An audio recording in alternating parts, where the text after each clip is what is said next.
The emergence of the Celtiberians represents one of the most fascinating examples of cultural synthesis in ancient Europe, born from the convergence of Celtic migrants and established Iberian populations during the 8th through 6th centuries BC. This process unfolded across the windswept plateaus and river valleys of central Iberia, creating a distinct civilization that would challenge Rome itself centuries later. Archaeological excavations throughout the central Meseta have revealed clear stratigraphic evidence of this cultural transformation. At sites like Numantia, Los Castillejos de San Chorreja, and La Osera, archaeologists have identified distinct layers marking the transition from purely Iberian settlements to mixed Celtiberian communities. The lower strata, dating to the 9th and early 8th centuries BC, contain pottery fragments decorated with geometric patterns typical of indigenous Iberian craftsmanship, alongside simple iron tools and bronze ornaments reflecting local metallurgical traditions. Above these layers, beginning around 750 BC, the material record shows dramatic changes. Celtic-style fibulae appear alongside traditional Iberian brooches, while pottery begins incorporating new forms and decorative motifs, clearly derived from Hallstatt traditions. These bronze safety pins, essential for fastening Celtic garments, display the characteristic lateen spiral patterns and zoomorphic designs, yet they are crafted using local bronze alloys and techniques.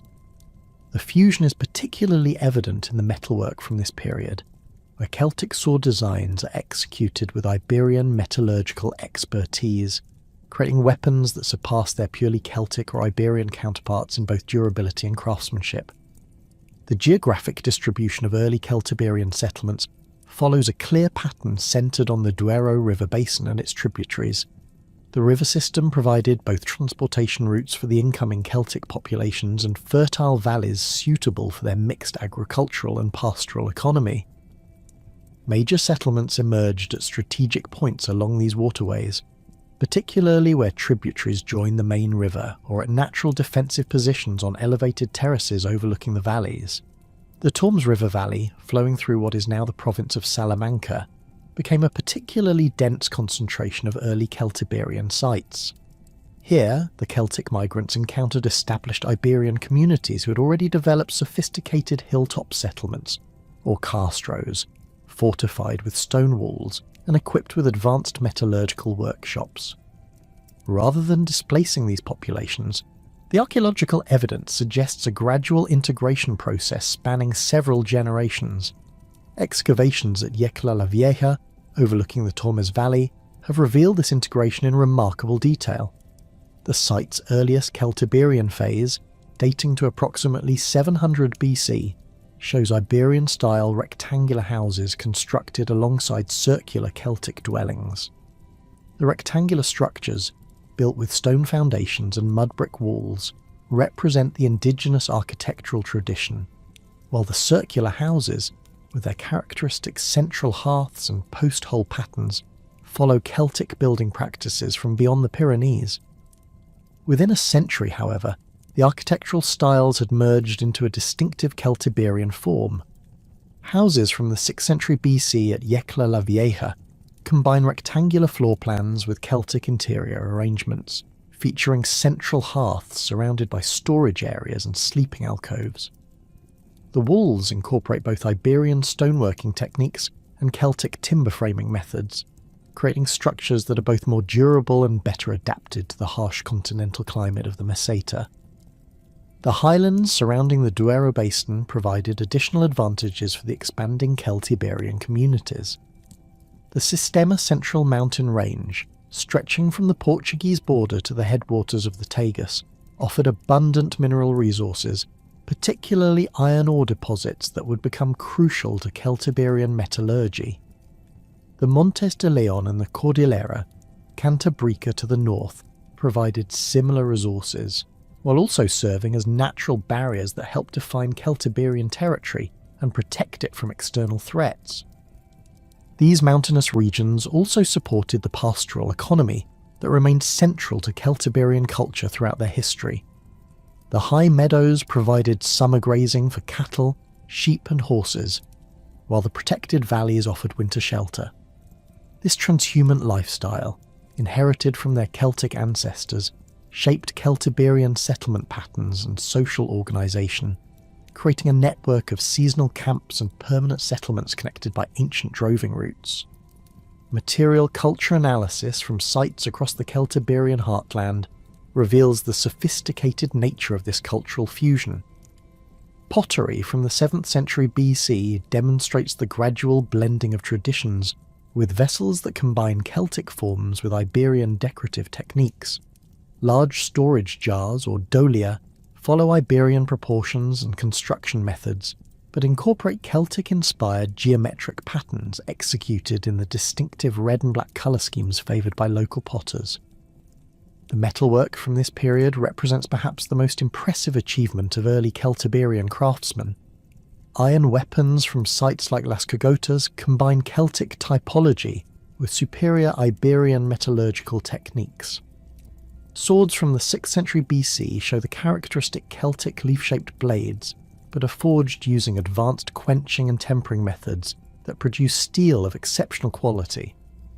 The hilts incorporate both Celtic spiral motifs and Iberian geometric patterns, often inlaid with silver or bronze wire in intricate designs that reflect the artistic sensibilities of both cultures.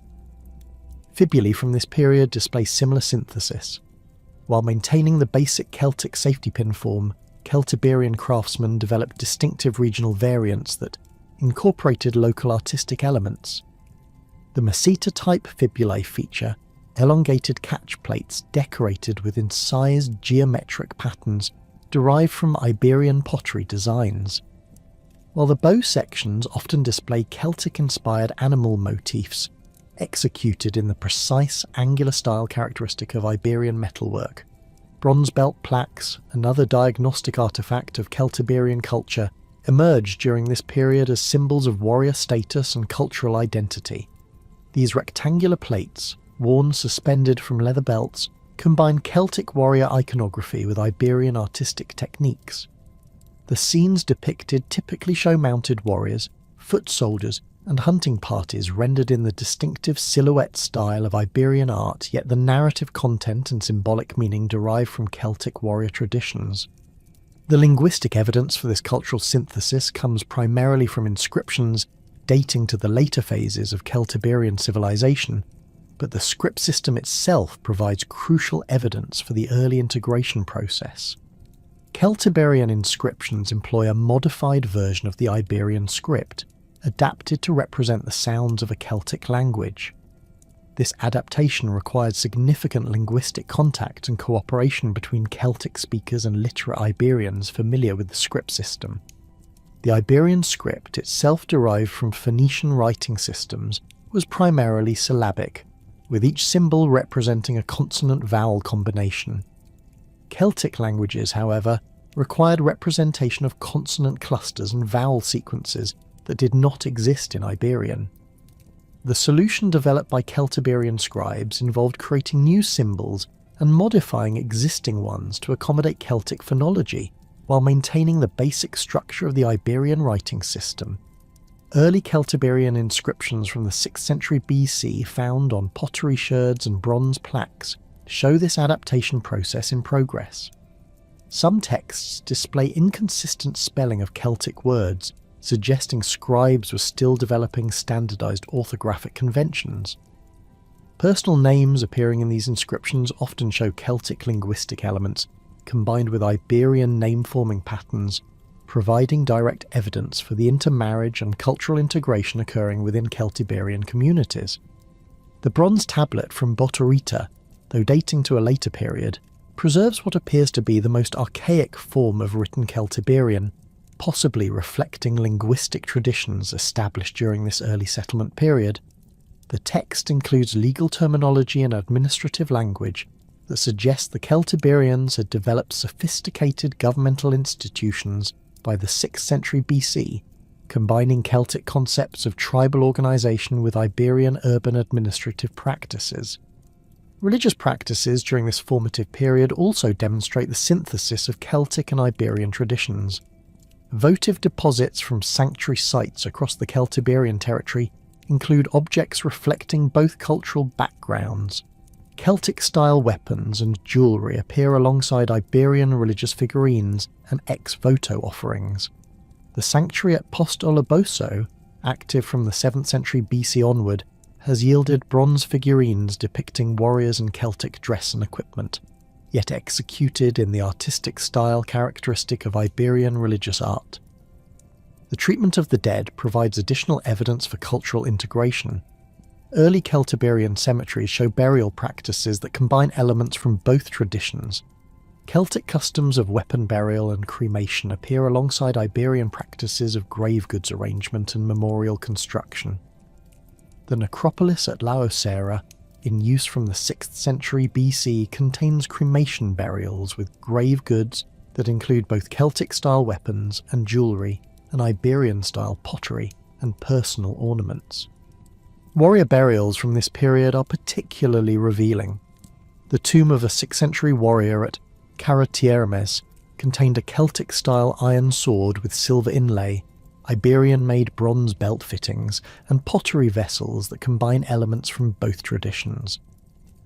The burial ritual itself follows Celtic practices, with the cremated remains placed in a ceramic urn surrounded by the deceased's weapons and personal possessions, yet the specific arrangement of grave goods and the construction of the burial chamber reflect Iberian funerary architecture.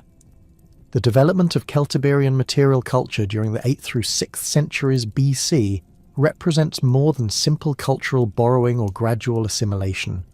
Instead, the archaeological record reveals a deliberate and sophisticated process of synthesis that created new forms and traditions while maintaining connections to both ancestral cultures. This process required not only peaceful coexistence, but active cooperation and intermarriage between Celtic migrants and Iberian populations over several generations. The success of this integration is evident in the rapid expansion of Celtiberian settlements during the 6th century BC.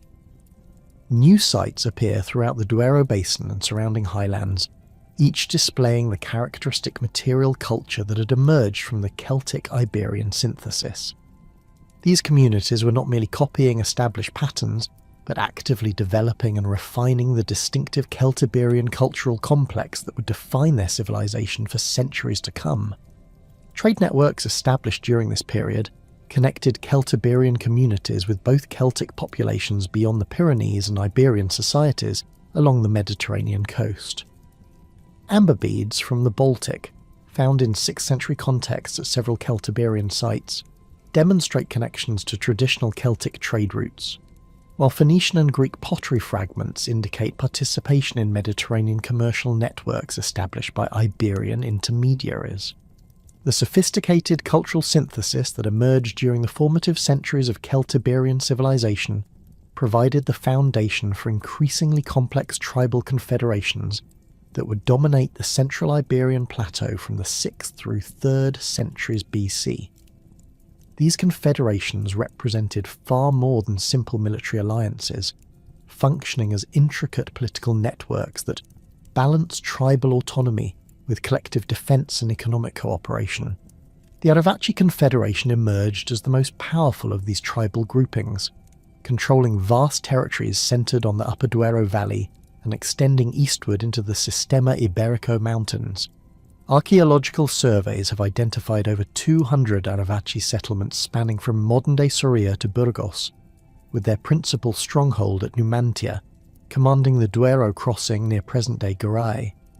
The Aravaci territorial boundaries followed natural geographic features, with the Duero River serving as their southern frontier, while the Cordillera Iberica peaks marked their eastern limits.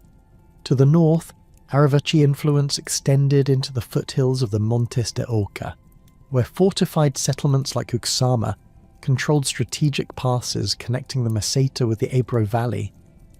Excavations at Tiermes, another major Aravaci centre, have revealed the sophisticated urban planning that characterised their larger settlements. The site occupies a naturally defensible limestone plateau overlooking the Caracena Valley, with artificial terraces carved into the rock to create level areas for construction. Houses follow a standardized rectangular plan, measuring approximately 8 by 12 meters, with stone foundations supporting timber-framed upper walls and thatched roofs. Interior spaces were divided into distinct functional areas, with storage chambers cut directly into the bedrock and living areas arranged around central hearths lined with carefully fitted stone slabs. The Pelindons controlled territories immediately east of the Aravaci, centred on the headwaters of the Duero and extending into the high valleys of the Sistema Iberico. Their settlements clustered around defensible positions in the Moncayo Massif and the Urbion peaks, with their primary centre at Contrebia Lucere near modern-day Inestrillas. The Pelindones specialised in high-altitude pastoralism and mining, exploiting rich iron ore deposits in the Demanda Mountains while maintaining extensive grazing grounds above the tree line. Their territorial boundaries with the Aravaci were marked by a series of fortified watchtowers built on prominent peaks, each positioned to provide visual communication with neighbouring installations. South of the Duero, the Belli Confederation occupied the rugged terrain between the river and the headwaters of the Tagus. Their territory encompassed the challenging landscape of the Alcaria Plateau and the eastern slopes of the Sistema Central, regions characterised by deep river gorges and isolated mesas that provided natural fortification. The Belli capital at Segeda, located near present-day Mara and Zaragoza province, controlled access routes between the Duero and Ebro basins while commanding extensive agricultural lands in the Jalon Valley. Archaeological investigation of Belli settlements reveals a preference for naturally fortified positions, with communities often built on isolated hills surrounded by steep-sided ravines that eliminated the need for extensive artificial defences. The Titi occupied a smaller but strategically crucial territory in the Upper Tagus Valley, controlling mountain passes that connected the central Meseta with the Mediterranean coastal regions. Their settlements concentrated around modern-day Molina de Aragon, where the Gallo River cuts through the Sistema Iberico to create natural corridors for trade and communication. Despite their limited territorial extent, the Titi wielded influence disproportionate to their size due to their control of these vital transportation routes. Their principal settlement at Sagontia commanded the junction of several ancient roads, with massive stone walls reinforcing the natural defences provided by the surrounding cliffs. The Lusones controlled the middle Ebro Valley and the southern slopes of the Sistema Iberico, with territories extending from the Moncayo Mountains eastward to the Maestrasco highlands. Their capital at Contrebia Belaisca, identified with modern-day Botorita near Zaragoza, occupied a commanding position overlooking the Huerva Valley and the fertile plains surrounding the Ebro River. The Lusones developed the most sophisticated agricultural systems among the Celtiberian tribes, constructing elaborate irrigation networks that channeled mountain streams to water extensive grain fields in the valley bottoms. Aerial photography and ground-penetrating radar surveys have revealed remnants of these ancient field systems, with stone-lined channels and distribution basins that demonstrate advanced hydraulic engineering.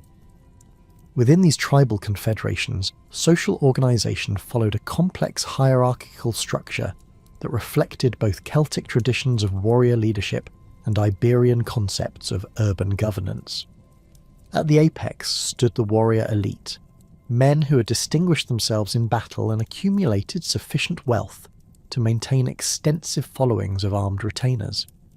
These leaders lived in elaborate compounds within the fortified centres, occupying multi-room houses built around central courtyards and decorated with imported luxury goods that demonstrated their high status.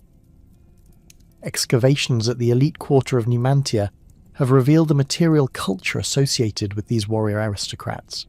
Houses in this district feature stone-paved courtyards surrounded by specialised rooms, including armories for weapon storage, workshops for metalworking, and reception halls for entertaining clients and allies. The largest of these compounds covers over 400 square metres, with walls constructed of carefully fitted ashlar masonry and roofs supported by carved wooden beams. Interior decorations include painted plaster walls featuring geometric patterns in red and black pigments, while floors consist of fitted stone slabs arranged in complex geometric designs. The warrior elite maintained their position through a combination of military prowess, economic control, and elaborate systems of personal obligation. Young men seeking advancement attached themselves to established leaders as clients, providing military service and labour in exchange for protection, equipment, and opportunities for advancement. These relationships, formalised through ritual ceremonies involving the exchange of weapons and oaths of loyalty, created networks of obligation that extended throughout Celtiberian society. Archaeological evidence for these clientage relationships appears in the form of weapon deposits found in elite residences. At Tiermas, excavation of a warrior's house, dating to the 4th century BC, revealed a cache of over 30 iron spearheads and sword blades stored in a specially constructed armoury chamber. The weapons display varying degrees of wear and different manufacturing techniques, suggesting they were collected from multiple sources rather than produced as a single batch. This accumulation likely represents equipment provided to the warrior's followers, demonstrating the material basis of clientage relationships.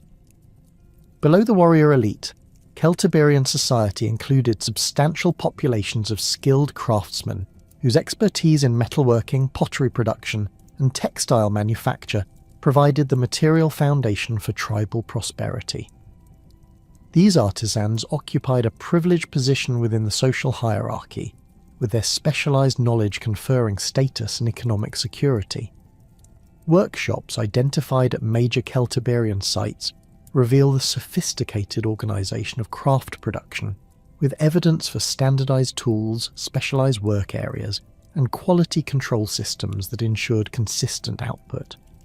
The metalworking quarter at Contrebia Bileska provides exceptional insight into Celtiberian craft organisation. The district contains over 20 workshops arranged along a single street, each equipped with multiple forges, anvils, and tool sets for different aspects of iron and bronze production. Slag heaps and ore processing areas indicate that craftsmen controlled the entire production sequence, from raw materials to finished products. Chemical analysis of metal artifacts from the site reveals sophisticated alloying techniques, with bronze compositions carefully adjusted for different applications, and iron weapons showing evidence of controlled carbon content to achieve optimal hardness and flexibility. Pottery workshops at the same site demonstrate similar organisational complexity. Production areas include specialised kilns for different firing temperatures, preparation areas for clay processing, and storage facilities for both raw materials and finished products. The pottery displays standardised forms and decorative schemes that suggest coordinated production systems, with individual workshops specialising in particular vessel types while maintaining overall stylistic consistency. Petrographic analysis of ceramic fabrics indicates that potters imported specific clay types from distant sources, demonstrating sophisticated supply networks and quality control systems. The agricultural foundation of Celtiberian society rested on communities of farmers who worked both individual plots and collective lands controlled by the tribal confederations. These farmers occupied small settlements scattered throughout the fertile valleys and upland plateaus, living in modest houses constructed of local stone and timber. Archaeological survey of rural areas has identified hundreds of these farming communities, each typically containing between 10 and 30 households, arranged around central areas used for grain processing and livestock management. Excavation of rural settlements reveals the material conditions of Celtiberian farmers. Houses follow standardised plans with living areas measuring approximately 6 by 8 metres, divided into spaces for human habitation and animal shelter during winter months. Storage facilities include both above-ground granaries and underground chambers carved into bedrock, designed to protect grain supplies from moisture and pests. Agricultural tools found at these sites include iron ploughshares, sickles, and hoes that demonstrate advanced farming techniques adapted to the challenging conditions of the central Iberian plateau. The institution of clientage extended throughout rural communities, connecting farmers to warrior elites through networks of obligation and protection. Archaeological evidence for these relationships includes hoards of agricultural tools and weapons found buried at rural sites, likely representing equipment provided by patrons to their rural clients. The bronze plaque from Botorita, dating to the 1st century BC but reflecting earlier legal traditions, preserves detailed regulations governing client-patron relationships, including obligations for military service, agricultural labour, and tribute payments. Urban development during this period reflected the increasing complexity of Celtiberian society, with settlements evolving from simple hill forts into sophisticated proto-urban centres. The earliest Celtiberian settlements, dating to the 7th and 6th centuries BC, followed traditional castro patterns with defensive walls, enclosing clusters of circular or oval houses arranged without formal planning. These hill forts typically occupied naturally defensible positions on elevated terrain, with artificial fortifications supplementing natural obstacles to create formidable defensive systems. The evolution toward more complex urban forms began during the 5th century BC, as increasing population and economic specialization required more sophisticated settlement organization. Sites like Numantia and Segeda developed formal street systems with rectangular blocks of houses arranged according to planned layouts. These proto-urban settlements featured specialized districts for different activities, with craft production areas separated from residential quarters and elite compounds occupying the most defensible positions within the fortified perimeters. Defensive systems evolved correspondingly, with simple stone walls giving way to complex fortifications featuring multiple lines of defence, towers, and elaborate gate systems.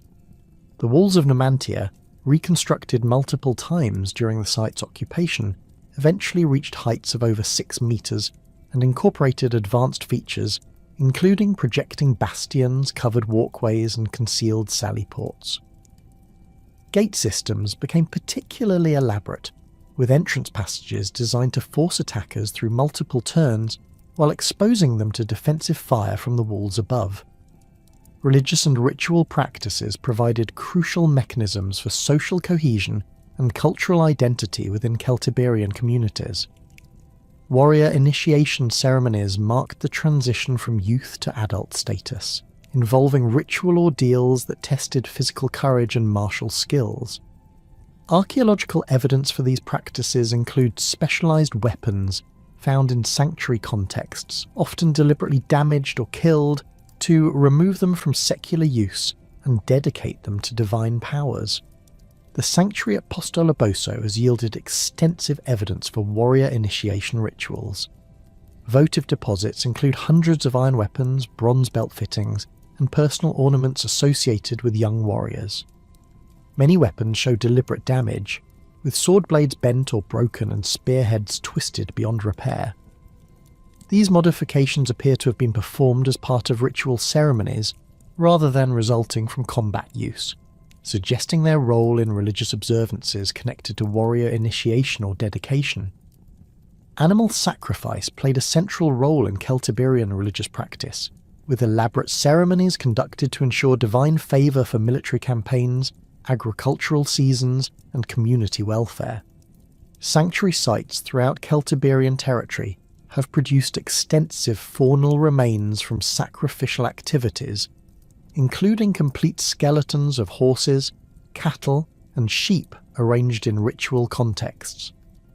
The bones often show evidence of careful butchering and preparation, with specific cuts and arrangements that suggest standardized ceremonial procedures. The cult of war deities occupied a particularly prominent position in Celtiberian religion, reflecting the martial character of their society and the constant threat of external conflict. Votive inscriptions identify several war gods, including Lugus, a deity associated with skill in combat and craftsmanship, and Mars, whose worship incorporated both Celtic and Roman elements during the later periods of Celtiberian independence. Sanctuary sites dedicated to these deities feature elaborate altar complexes and weapon deposits that demonstrate the central importance of divine favour in military affairs. The bronze plaques from various sanctuary sites preserve ritual formulae and religious regulations that governed ceremonial activities. These texts, written in the distinctive Celtiberian script, include detailed prescriptions for sacrifice procedures, festival calendars, and priestly obligations. The religious vocabulary preserved in these inscriptions demonstrates the sophisticated theological concepts developed by Celtiberian religious specialists, including complex ideas about divine intervention in human affairs and the proper procedures for ensuring supernatural protection. The material achievements of Celtiberian civilization reached their zenith between the 6th and 1st centuries BC, producing artifacts that combined technical mastery with distinctive artistic expression. Their metalworking traditions in particular established standards of excellence that impressed even Roman observers and influenced neighbouring cultures throughout the Western Mediterranean. The sophisticated techniques developed by Celtiberian smiths represented centuries of accumulated knowledge, passed down through guild systems that jealously guarded trade secrets while continuously refining production methods. Iron weapons form the cornerstone of Celtiberian metallurgical achievement, with swords that became legendary throughout the ancient world for their superior quality and distinctive appearance. The falcata, though more commonly associated with Iberian cultures, found its most refined expression in Celtiberian workshops where smiths adapted the curved blade design to incorporate Celtic hilting traditions and decorative motifs. These weapons featured single-edge blades that curved forward from straight hilts, with the cutting edge positioned on the concave side to concentrate striking force at the blade's tip. Celtiberian examples typically measured between 60 and 70 centimetres in total length, with blades forged from high-carbon steel that achieved hardness levels approaching modern specifications. The production process for these weapons involved sophisticated heat treatment techniques that required precise temperature control and timing. Smiths heated iron blanks in charcoal forges capable of reaching temperatures exceeding 1000 degrees Celsius, then hammered the red-hot metal to achieve the characteristic blade profile while maintaining uniform thickness throughout the cutting edge. The most skilled craftsmen employed differential hardening techniques, heating only the blade edge to critical temperature before quenching in water or oil, leaving the spine softer and more flexible to prevent catastrophic failure under stress. Straight swords, following Celtic traditions but executed with superior Celtiberian techniques, represented another category of prestigious weapons. These double-edged blades typically measured between 70 and 90 centimetres in length, with parallel edges tapering to sharp points optimised for thrusting attacks. The tangs extended deep into wooden or bone grips wrapped with leather or cord for secure handling. Pattern welding, a technique involving the forge welding of iron and steel strips to create distinctive surface patterns, appeared on the most expensive examples, producing serpentine designs that seemed to writhe along the blade surfaces when viewed in flickering light.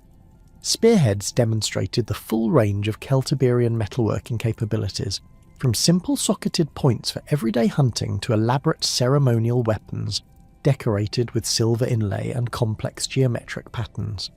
Standard military spearheads featured leaf-shaped blades measuring 15 to 20 centimetres in length, with reinforced midribs that provided structural strength while minimising weight. The sockets, formed by wrapping the heated iron around mandrels, achieved precise fits with wooden shafts while incorporating retention systems that prevented accidental separation during combat. The decorative treatment of weapons reflected both functional and aesthetic considerations. Silver wire inlay, a technique requiring exceptional skill, involved cutting narrow grooves into finished iron surfaces and hammering precious metal wire into these channels. The resulting patterns often incorporated Celtic spiral motifs, geometric designs derived from textile patterns, and occasionally figurative elements including stylized animals or human figures. These decorations served practical purposes beyond mere ornamentation, as the contrasting metals helped warriors identify their weapons in poor lighting conditions, while the raised patterns provided enhanced grip surfaces. Fibulae production represented another pinnacle of Celtiberian metalworking artistry, with regional workshops developing distinctive styles that combined functional excellence with sophisticated decorative programs. The characteristic meseta-type fibulae featured elongated catch plates decorated with intricate incised patterns that drew inspiration from both Celtic and Iberian artistic traditions. These bronze safety pins typically measured between 8 and 12 centimeters in length, with springs consisting of multiple coils that provided consistent tension for secure fastening. The manufacturing process for fibulae required precise control of bronze alloy composition, with craftsmen adjusting copper and tin ratios to achieve optimal working properties. The springs demanded particular attention, as improper alloy composition or heat treatment could result in brittle failures that rendered the entire piece useless. Master craftsmen developed specialized techniques for forming the coiled springs, using tapered mandrels to create uniform tension while ensuring proper alignment with the pin mechanisms. Decorative techniques employed on fibulae included engraving, repoussé work, and occasionally enamel inlays that added brilliant colour accents to bronze surfaces. Engraved patterns followed established iconographic programs that conveyed information about the wearer's social status, tribal affiliation, and personal achievements. Geometric patterns predominated, with intricate combinations of spirals, chevrons, and interlaced designs that required exceptional skill to execute cleanly on curved bronze surfaces. Belt fittings and horse equipment represented additional categories of metalwork that demonstrated Celtiberian technical capabilities. Bronze belt plaques, worn by warriors and other high-status individuals, featured narrative scenes executed in the distinctive silhouette style characteristic of Iberian art. These rectangular plates, typically measuring 10 by 15 centimeters, depicted mounted warriors, hunting scenes, and ritual activities rendered with remarkable attention to detail despite the constraints of the medium. The production of these narrative plaques required sophisticated planning and execution techniques. Craftsmen first created detailed sketches on wax tablets, working out compositional arrangements and figural proportions before transferring the designs to bronze surfaces. The actual execution involved multiple techniques, including engraving for fine details, repoussé work for raised elements, and occasionally the application of contrasting metal inlays to emphasize specific features. Horse equipment, essential for the mounted warfare that characterized Celtiberian military tactics, received equally careful attention from metalworkers.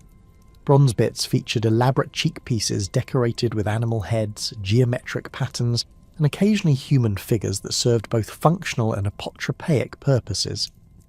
The bit rings, forged from iron for durability, incorporated bronze decorative elements that prevented corrosion while adding visual appeal. Harness fittings included an array of specialized components, including strap distributors, decorative pendants, and protective elements for vulnerable areas of horse anatomy. Many pieces featured hollow construction techniques that reduced weight without compromising strength, demonstrating sophisticated understanding of materials engineering principles. The decorative programs employed on horse equipment often matched those found on their riders' personal equipment, creating coordinated ensembles that proclaim the owner's status and aesthetic preferences.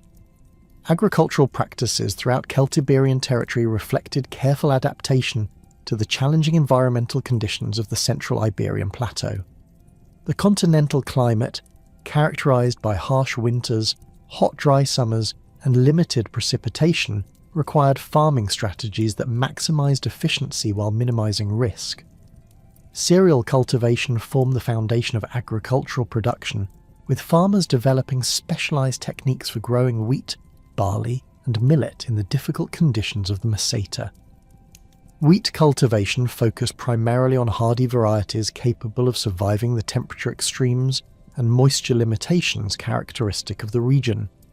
Archaeological analysis of carbonized grain samples from storage contexts reveals that Celtiberian farmers grew both emmer and einkorn wheat, ancient varieties that produced lower yields than modern cultivars, but demonstrated superior drought tolerance and resistance to fungal diseases.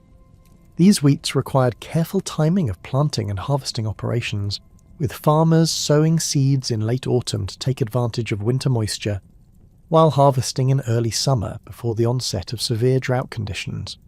Barley production concentrated on 6-row varieties that matured earlier than wheat and tolerated poor soil conditions more effectively. This crop served multiple purposes within Celtiberian agricultural systems, providing grain for human consumption, fodder for livestock, and raw materials for beer production. The shorter growing season required by barley made it particularly valuable as a security crop that could be harvested even in years when late spring frosts or early summer droughts damaged wheat harvests.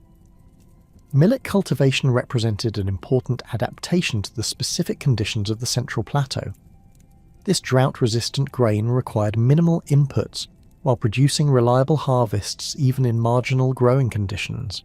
Celtiberian farmers typically planted millet in spring after the danger of frost had passed, allowing the crop to mature during the summer months when other cereals struggled with heat stress. The small seeds could be stored for extended periods without spoilage, providing crucial food security during difficult years. Field preparation techniques reflected sophisticated understanding of soil management and water conservation principles. Farmers employed iron ploughshares attached to wooden ploughs, drawn by oxen to break up compacted soil layers and create furrows for seed placement.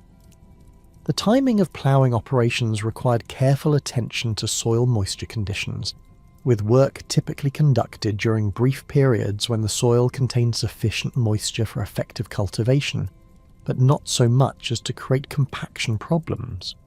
Terracing systems developed on hillside locations demonstrated advanced engineering capabilities adapted to local topographic conditions. These stone-walled terraces, constructed without mortar using carefully fitted blocks, created level planting surfaces while preventing soil erosion during heavy rainfall events. The terrace walls incorporated drainage systems that channeled excess water to lower levels while retaining sufficient moisture for crop growth. Archaeological survey has identified extensive terrace systems throughout Celtiberian territory, with some installations covering hundreds of hectares of previously unusable slope terrain. Irrigation networks in valley locations utilised sophisticated water management techniques that maximised agricultural productivity while conserving scarce water resources. Stone-lined channels diverted water from seasonal streams and springs, distributing it through networks of smaller channels that could be controlled with wooden gates and stone weirs. These systems required coordinated maintenance efforts involving entire communities, with detailed regulations governing water rights and usage schedules preserved in legal documents like the Botorita Bronze. Storage systems for agricultural products reflected both the seasonal nature of harvest cycles and the need for long-term food security in an unpredictable climate. Underground storage chambers, carved directly into bedrock or constructed with stone walls and waterproof covers, maintained stable temperatures and humidity levels that prevented spoilage of grain supplies. These facilities, known as silos, featured sophisticated ventilation systems that prevented moisture accumulation while excluding rodents and insects. Above-ground granaries, constructed with raised floors and ventilated walls, provided additional storage capacity while allowing easier access to stored materials. These structures typically featured stone foundations that elevated wooden floors above ground moisture, with walls constructed of woven branches plastered with clay mixtures that provided protection from weather while allowing air circulation. Roof systems used locally available materials including stone slabs, wooden shingles, or thick layers of thatch depending on regional preferences and resource availability. Livestock management strategies integrated animal husbandry with crop production in sophisticated agricultural systems that maximized resource utilization while providing diverse food sources. Cattle served multiple functions, including draft power for ploughing operations, milk production for dairy products, and meat production for protein requirements. Celtiberian cattle breeds, adapted to local conditions through centuries of selective breeding, demonstrated exceptional hardiness and ability to survive on marginal pasture lands. Sheep flocks provided wool for textile production, milk for cheese making, and meat for consumption, while requiring minimal inputs beyond pasture access and protection from predators. The transhumant grazing patterns inherited from Celtic traditions allowed optimal utilisation of seasonal pasture resources, with flocks moving to high mountain meadows during summer months and returning to protected valley locations for winter shelter. These migration patterns required extensive coordination between communities and detailed knowledge of pasture conditions, weather patterns, and predator behaviour. Goat herds, particularly well adapted to the rocky terrain and sparse vegetation of marginal lands, provided additional protein sources while requiring minimal care and feeding. These hardy animals could survive on vegetation unsuitable for other livestock, effectively converting otherwise unusable plant materials into valuable food products. Goat milk, processed into various cheese types, provided important protein and fat sources during periods when other foods were scarce. Horse breeding represented a specialised aspect of Celtiberian animal husbandry that produced mounts renowned throughout the Mediterranean world for their speed, endurance, and intelligence. Archaeological evidence suggests that Celtiberian horse breeders maintained detailed knowledge of bloodlines and breeding practices, producing animals specifically adapted for mounted warfare. These horses, smaller than modern breeds but exceptionally hardy and agile, could survive on poor pasture while maintaining the energy and responsiveness required for combat operations. Swine management focused on breeds capable of foraging in oak forests and other woodland areas, converting acorns and other forest products into valuable protein sources.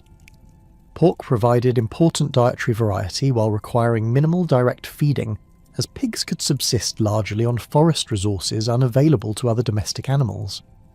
The seasonal nature of acorn production required careful timing of breeding cycles to ensure maximum weight gain during periods of abundant forest resources.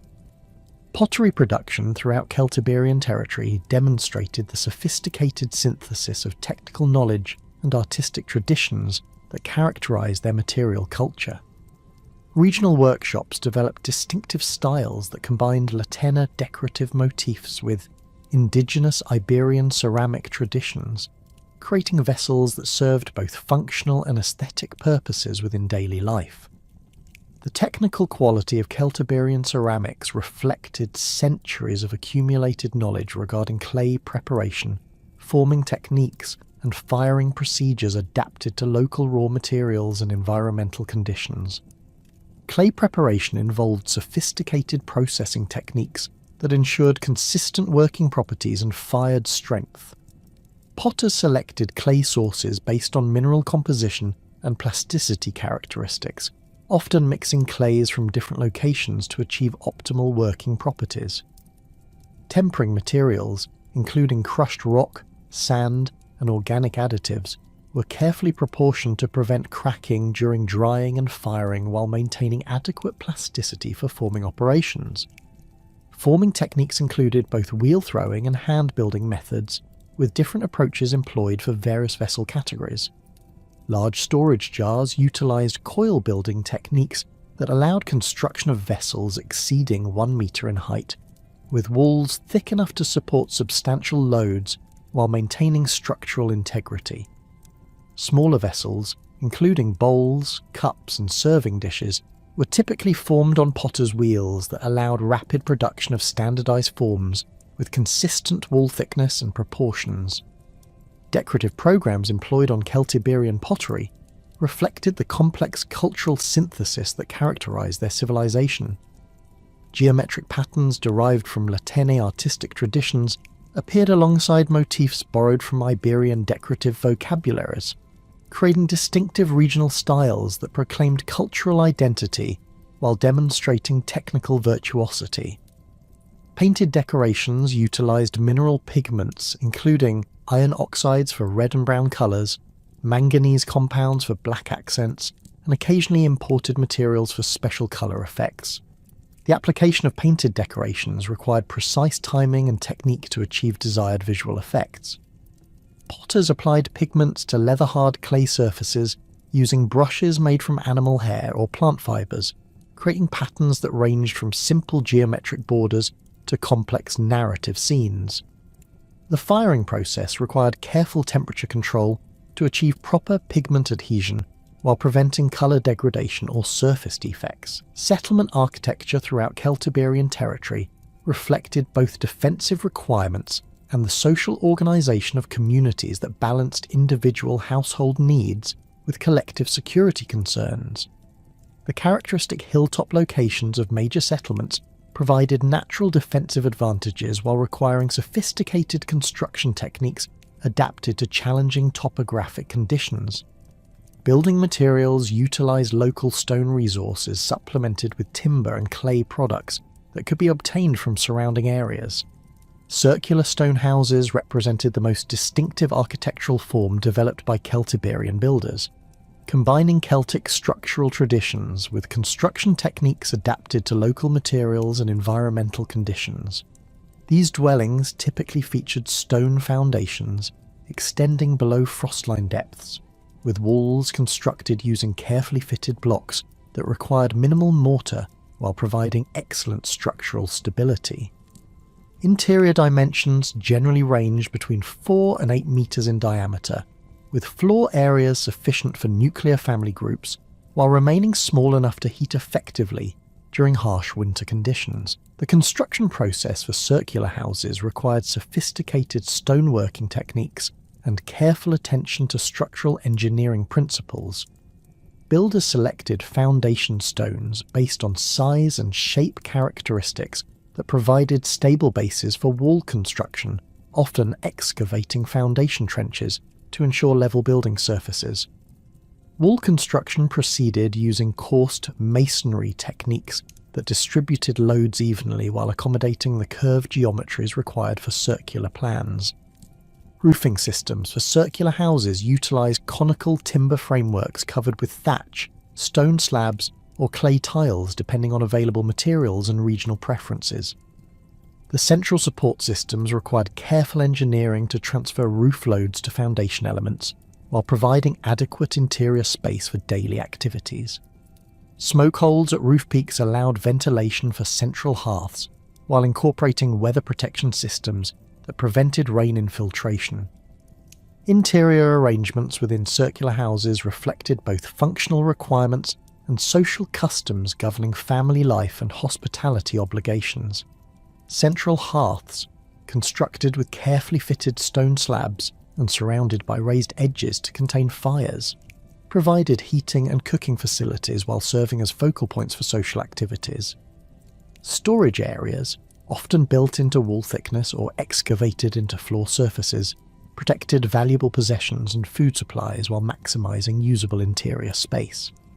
Rectangular houses, representing adaptations of Iberian architectural traditions to Celtiberian social requirements, appeared alongside circular structures in many settlements. These buildings typically featured stone foundations supporting timber-framed walls, with interior dimensions ranging from 6 by 8 metres to 10 by 15 metres for larger examples. The rectangular plan allowed more efficient space utilisation while accommodating specialised activity areas, including workshops, storage chambers, and sleeping alcoves. Defensive walls surrounding Celtiberian settlements represented major engineering undertakings that required coordinated community efforts and sophisticated construction techniques. These fortifications typically followed natural terrain features while incorporating artificial elements that created formidable barriers against potential attackers. Wall construction utilised massive stone blocks fitted without mortar, creating structures that could withstand both natural weathering and deliberate assault attempts.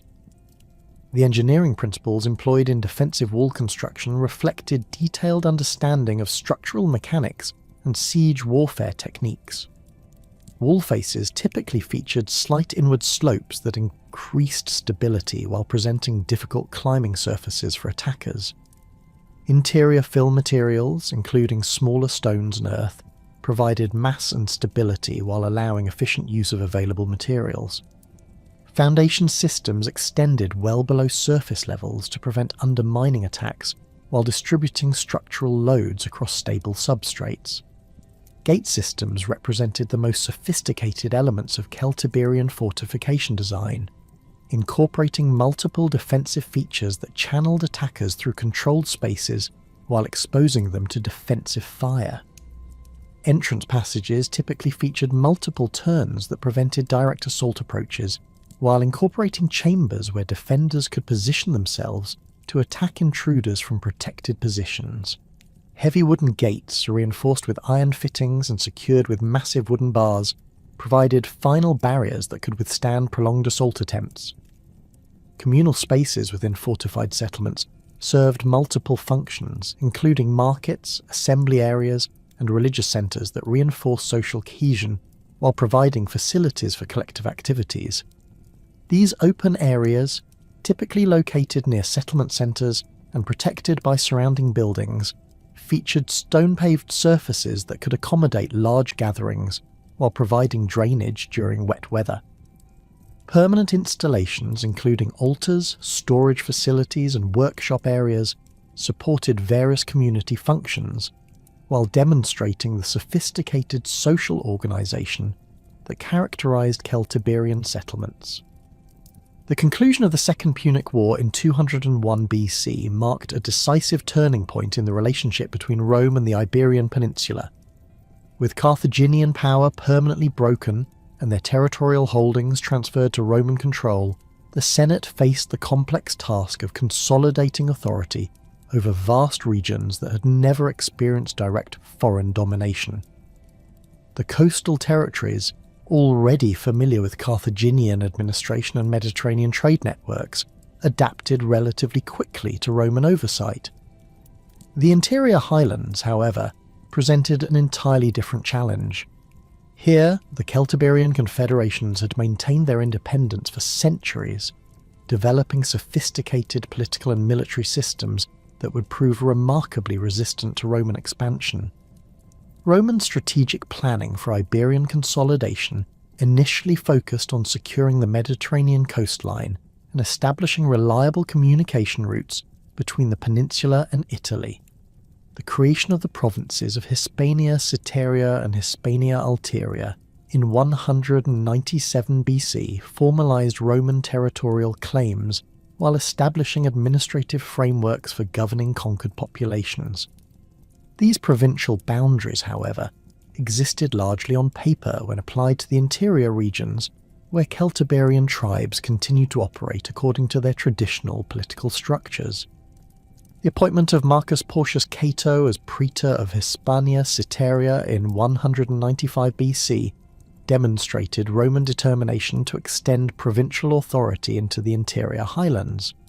Cato's brutal suppression of rebellion in the Ebro Valley and his systematic destruction of fortified settlements throughout northeastern Iberia serve notice that Rome would not tolerate continued independence among indigenous populations.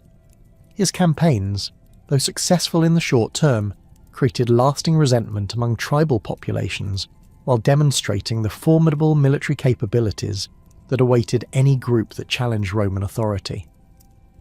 The Belli and Titi tribes occupied territories that placed them directly in the path of Roman expansion into the central Meseta. The Belli controlled the strategic Jalon Valley and the surrounding highlands, regions that commanded crucial routes between the Ebro Basin and the Upper Duero watershed. Their principal settlement at Segeda had grown into a substantial urban centre with sophisticated fortifications and a population estimated at over 10,000 inhabitants.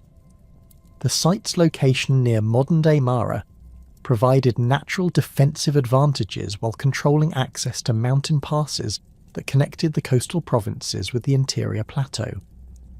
The Titi, though smaller in numbers, occupied equally strategic territory in the upper Tagus Valley, where their settlements controlled mountain corridors linking the central Meseta with Mediterranean coastal regions.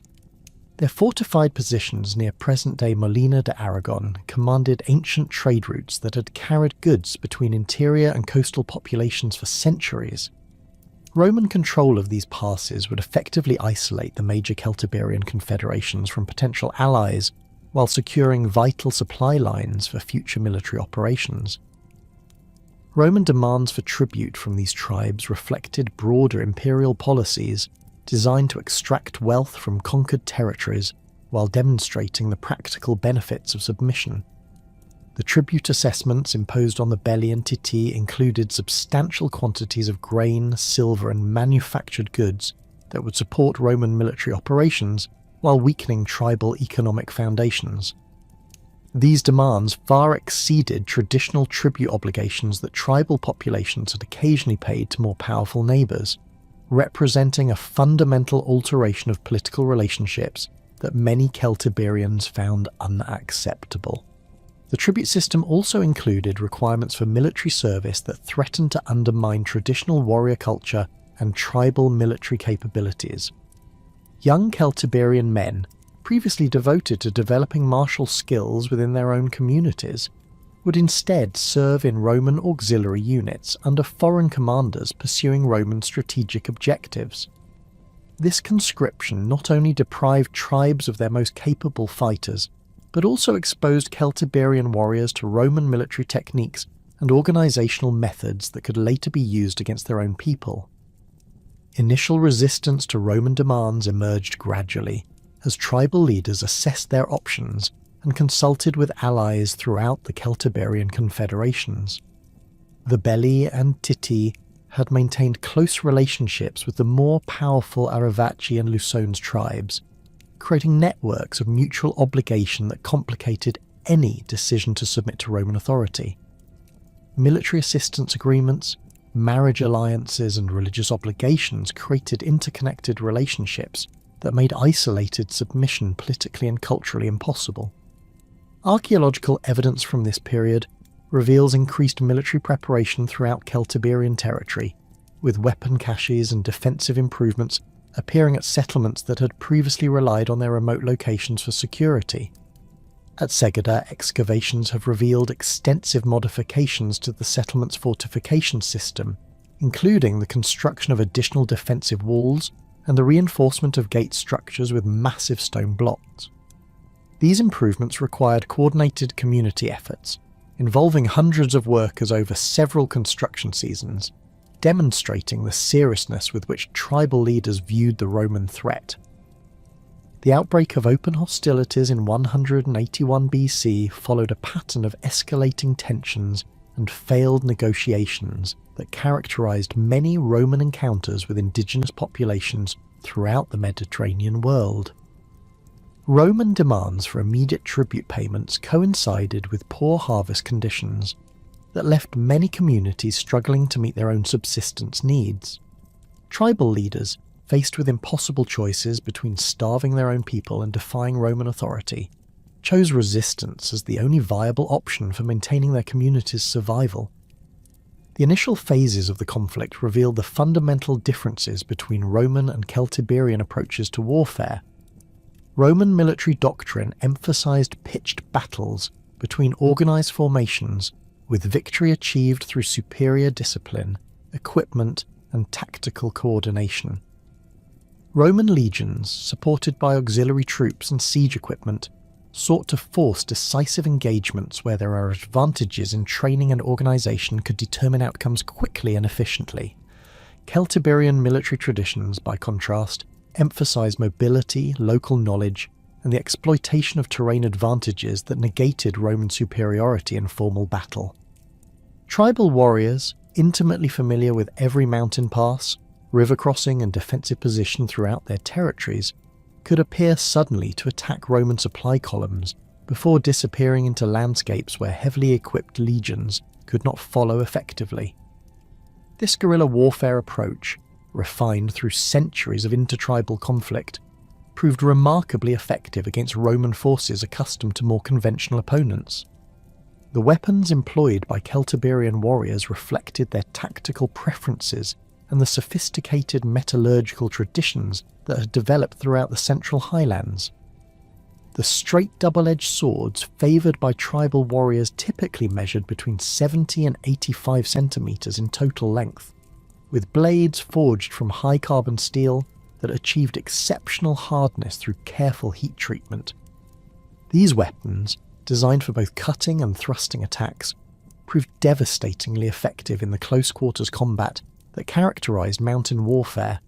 The construction of these swords involved sophisticated forging techniques that produced blades superior to most Roman weapons of the period.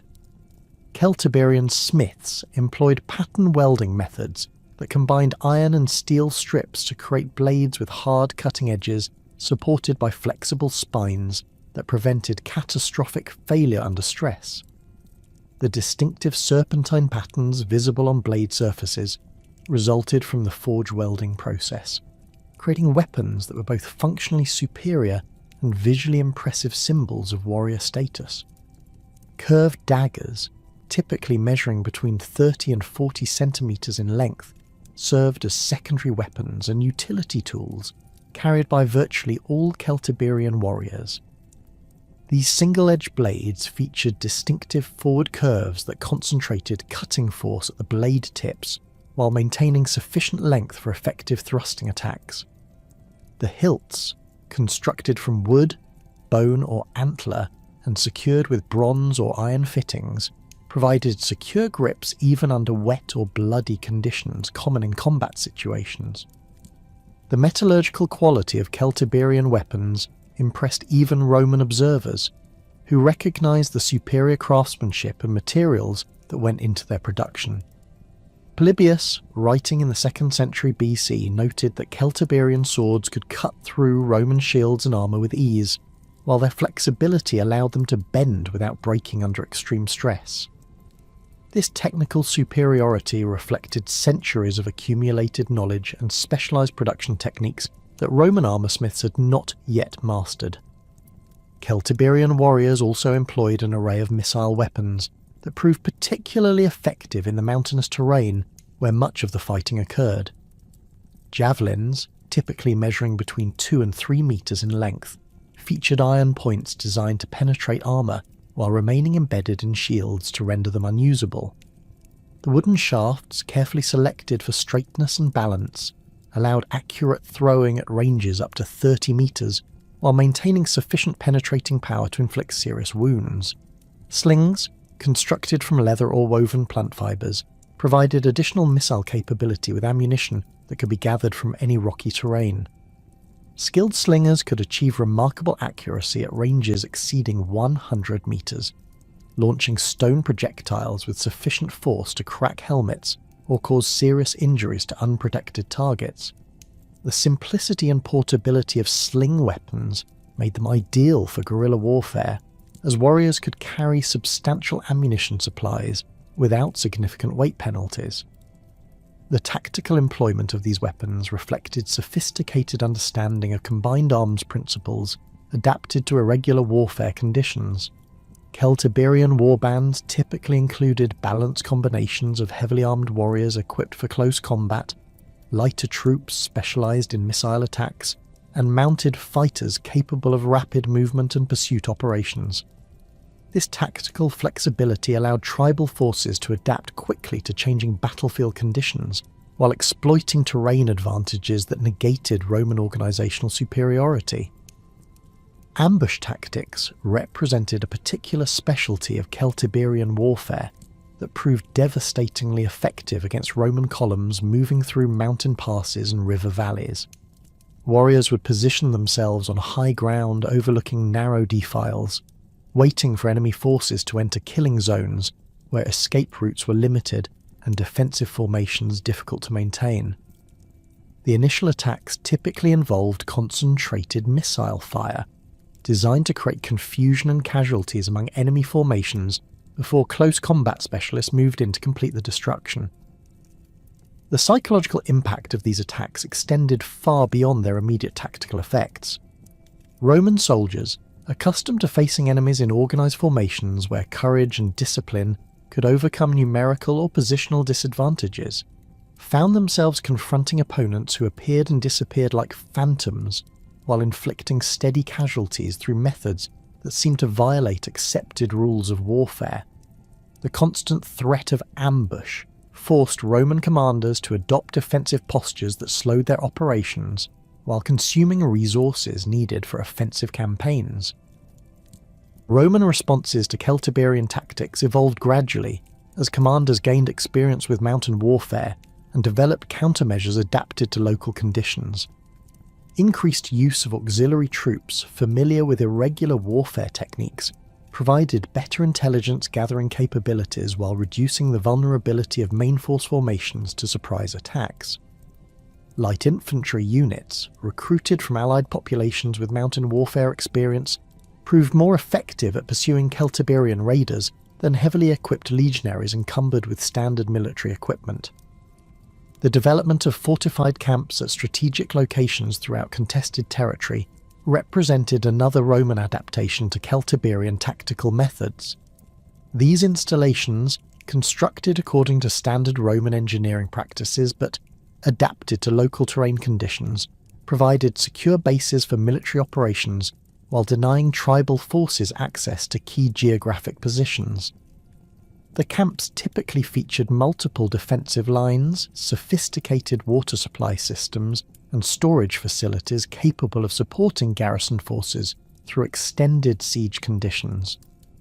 Despite these adaptations, Roman forces continued to suffer significant casualties and operational setbacks throughout the initial phases of the conflict. The unfamiliar terrain, harsh climate conditions, and constant threat of attack created logistical challenges that strained Roman supply systems while exposing the limitations of military doctrines developed for Mediterranean warfare conditions.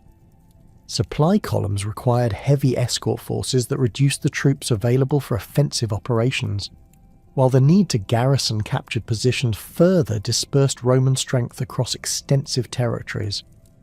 The first serious attempt at negotiated settlement emerged in 179 BC, following 3 years of inconclusive fighting that had exhausted both sides without producing decisive results. Roman casualties, though not catastrophic by imperial standards, had been sufficient to concern the Senate about the costs of continued military operations in regions that offered limited economic returns. The Celtiberian tribes, meanwhile, had suffered significant losses among their warrior populations, while experiencing economic disruption that threatened their community's long-term viability. The negotiations revealed the fundamental incompatibility between Roman imperial objectives and Celtiberian concepts of political autonomy.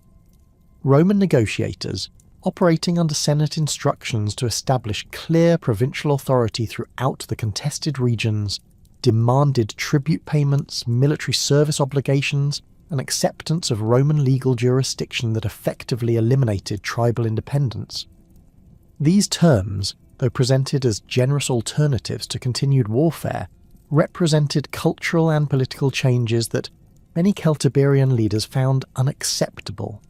Tribal representatives speaking for communities that had never acknowledged foreign authority sought arrangements that would preserve their traditional governmental structures while establishing peaceful relationships with Roman provincial administration. Their proposals included mutual defense agreements, regulated trade relationships, and limited tribute obligations that recognized Roman supremacy without surrendering essential aspects of tribal autonomy. These terms, though reasonable from indigenous perspectives, failed to satisfy Roman requirements for clear administrative control and reliable resource extraction. The temporary peace agreements that emerged from these negotiations represented compromises that satisfied neither side's fundamental objectives while providing breathing space for both parties to reassess their strategic positions. Roman forces withdrew from some advanced positions while maintaining control of key transportation routes and strategic strongpoints. Celtiberian tribes agreed to suspend offensive operations while retaining control of their traditional territories and internal governmental structures. These arrangements established Roman influence throughout much of the contested territory without achieving the complete submission that imperial policy ultimately required. Tribal leaders acknowledged Roman supremacy in principle while maintaining practical independence in their internal affairs, creating ambiguous political relationships that would prove unstable over time. The tribute obligations included in the agreements remained modest compared to Roman demands in other provinces, reflecting the limited extent of actual Roman control over Celtiberian populations. The maintenance of tribal autonomy under these agreements allowed Celtiberian communities to preserve their traditional military organisations and weapon production capabilities. Warrior training continued according to established customs, while smiths maintained the specialised knowledge required for producing superior weapons and equipment. This preservation of military capabilities would prove crucial during later phases of the conflict when changed circumstances led to renewed hostilities between Roman and Celtiberian forces. The fragile peace established in 179 BC began to unravel almost immediately as Roman administrators struggled to implement the ambiguous terms of their agreements with Celtiberian tribal leaders. The fundamental contradictions between Roman imperial objectives and tribal concepts of autonomy created constant friction over territorial boundaries, tribute collection, and judicial authority.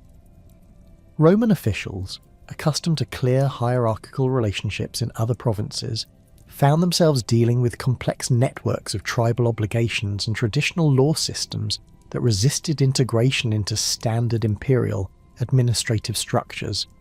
The immediate catalyst for renewed hostilities emerged from seemingly minor disputes over territorial boundaries between the Belli and their neighbours, conflicts that had been managed through traditional arbitration mechanisms for centuries. Roman interference in these internal tribal affairs represented a dramatic departure from previous agreements, as provincial administrators attempted to impose Roman legal procedures on disputes that tribal leaders considered purely internal matters.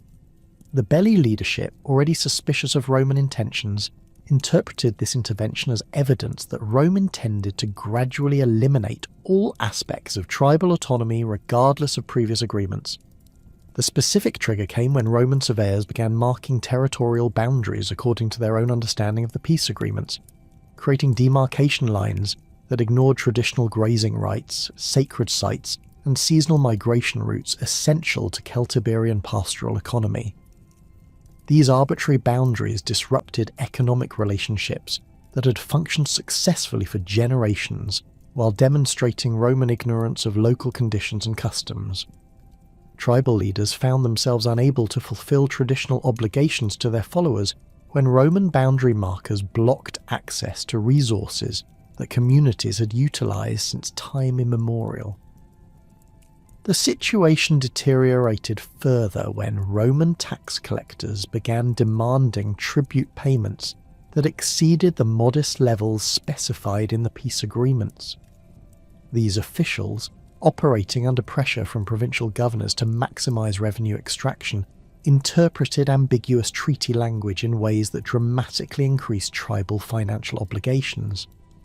The Belli, already struggling with poor harvests and disrupted trade relationships, found themselves facing tribute demands that threatened their community's basic survival, while funding Roman military operations against other indigenous populations.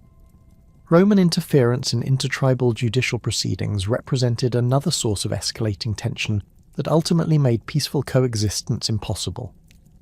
Traditional Celtiberian law systems relied on complex arbitration procedures involving respected elders, religious authorities, and warrior leaders who understood tribal customs and precedents developed over centuries. Roman attempts to substitute their own legal procedures for these traditional systems created chaos in tribal governance while undermining the authority of indigenous leaders who had negotiated the original peace agreements. The construction of Segada's expanded fortifications during this period reflected growing tribal awareness that renewed conflict was becoming inevitable. The settlement's leaders, recognizing that their strategic location made them a primary target for any Roman offensive, initiated massive construction projects designed to strengthen their defensive capabilities while demonstrating their determination to resist further Roman encroachment. The new walls, built using advanced engineering techniques developed through centuries of hilltop fortification experience, incorporated multiple defensive lines with sophisticated gate systems and artillery positions. These fortifications represented far more than simple military preparations. They embodied Celtiberian cultural values and political aspirations that Roman administrators failed to understand. The massive stone walls, constructed through coordinated community labour involving thousands of workers, demonstrated tribal unity and collective determination while creating physical symbols of resistance that inspired surrounding communities. The engineering sophistication displayed in these defensive works challenged Roman assumptions about indigenous technical capabilities while creating formidable obstacles to any future military operations. The expansion of Segeda itself became a point of contention when Roman officials declared that the construction of new urban areas violated treaty provisions limiting tribal military capabilities. The Romans interpreted the settlement's growth as evidence of aggressive intentions, failing to recognise that population increases reflected economic prosperity and successful agricultural development rather than military preparation. This misunderstanding revealed the fundamental cultural gap between Roman urban planning concepts and Celtiberian settlement patterns that had evolved to serve different social and economic functions. The forced relocation of Segeda's population in 153 BC represented the most dramatic escalation of Roman policy toward the Celtiberian tribes. Roman forces, operating under direct orders from the Senate, demanded that the entire settlement be abandoned and its inhabitants relocated to less defensible locations where they could be more easily controlled and monitored. This unprecedented demand violated every previous agreement, while threatening to destroy a community that had existed for centuries and served as a cultural and economic centre for the entire region. The logistics of this forced relocation revealed the scale of Roman military commitment to eliminating Celtiberian independence. The operation required substantial military forces to surround the settlement while preventing the escape of inhabitants who might join other tribal groups in renewed resistance. Roman engineers prepared alternative settlement sites that offered minimal defensive advantages while providing easy access for tax collectors and military patrols. The entire operation demonstrated Roman determination to reshape the political geography of central Iberia according to imperial strategic requirements. The belly response to these relocation demands galvanized resistance throughout the Celtiberian confederations. Tribal messengers carried news of Roman intentions to allied communities, triggering emergency assemblies where warrior leaders debated appropriate responses to this unprecedented threat. The forced abandonment of Segeda represented an assault on fundamental concepts of territorial sovereignty and cultural continuity that transcended immediate military considerations, transforming a local dispute into a broader struggle for Celtiberian survival. Carus emerged as the primary military leader, coordinating multi-tribal resistance efforts during this critical period. His background combined extensive combat experience from previous conflicts with diplomatic skills essential for managing complex alliance relationships among traditionally independent tribal groups. Archaeological evidence suggests that Carus came from the Belli aristocracy, with grave goods from elite burials of this period indicating wealth and status consistent with high tribal leadership positions. His ability to coordinate military operations across multiple tribal territories while maintaining unity among diverse groups demonstrated exceptional organisational capabilities.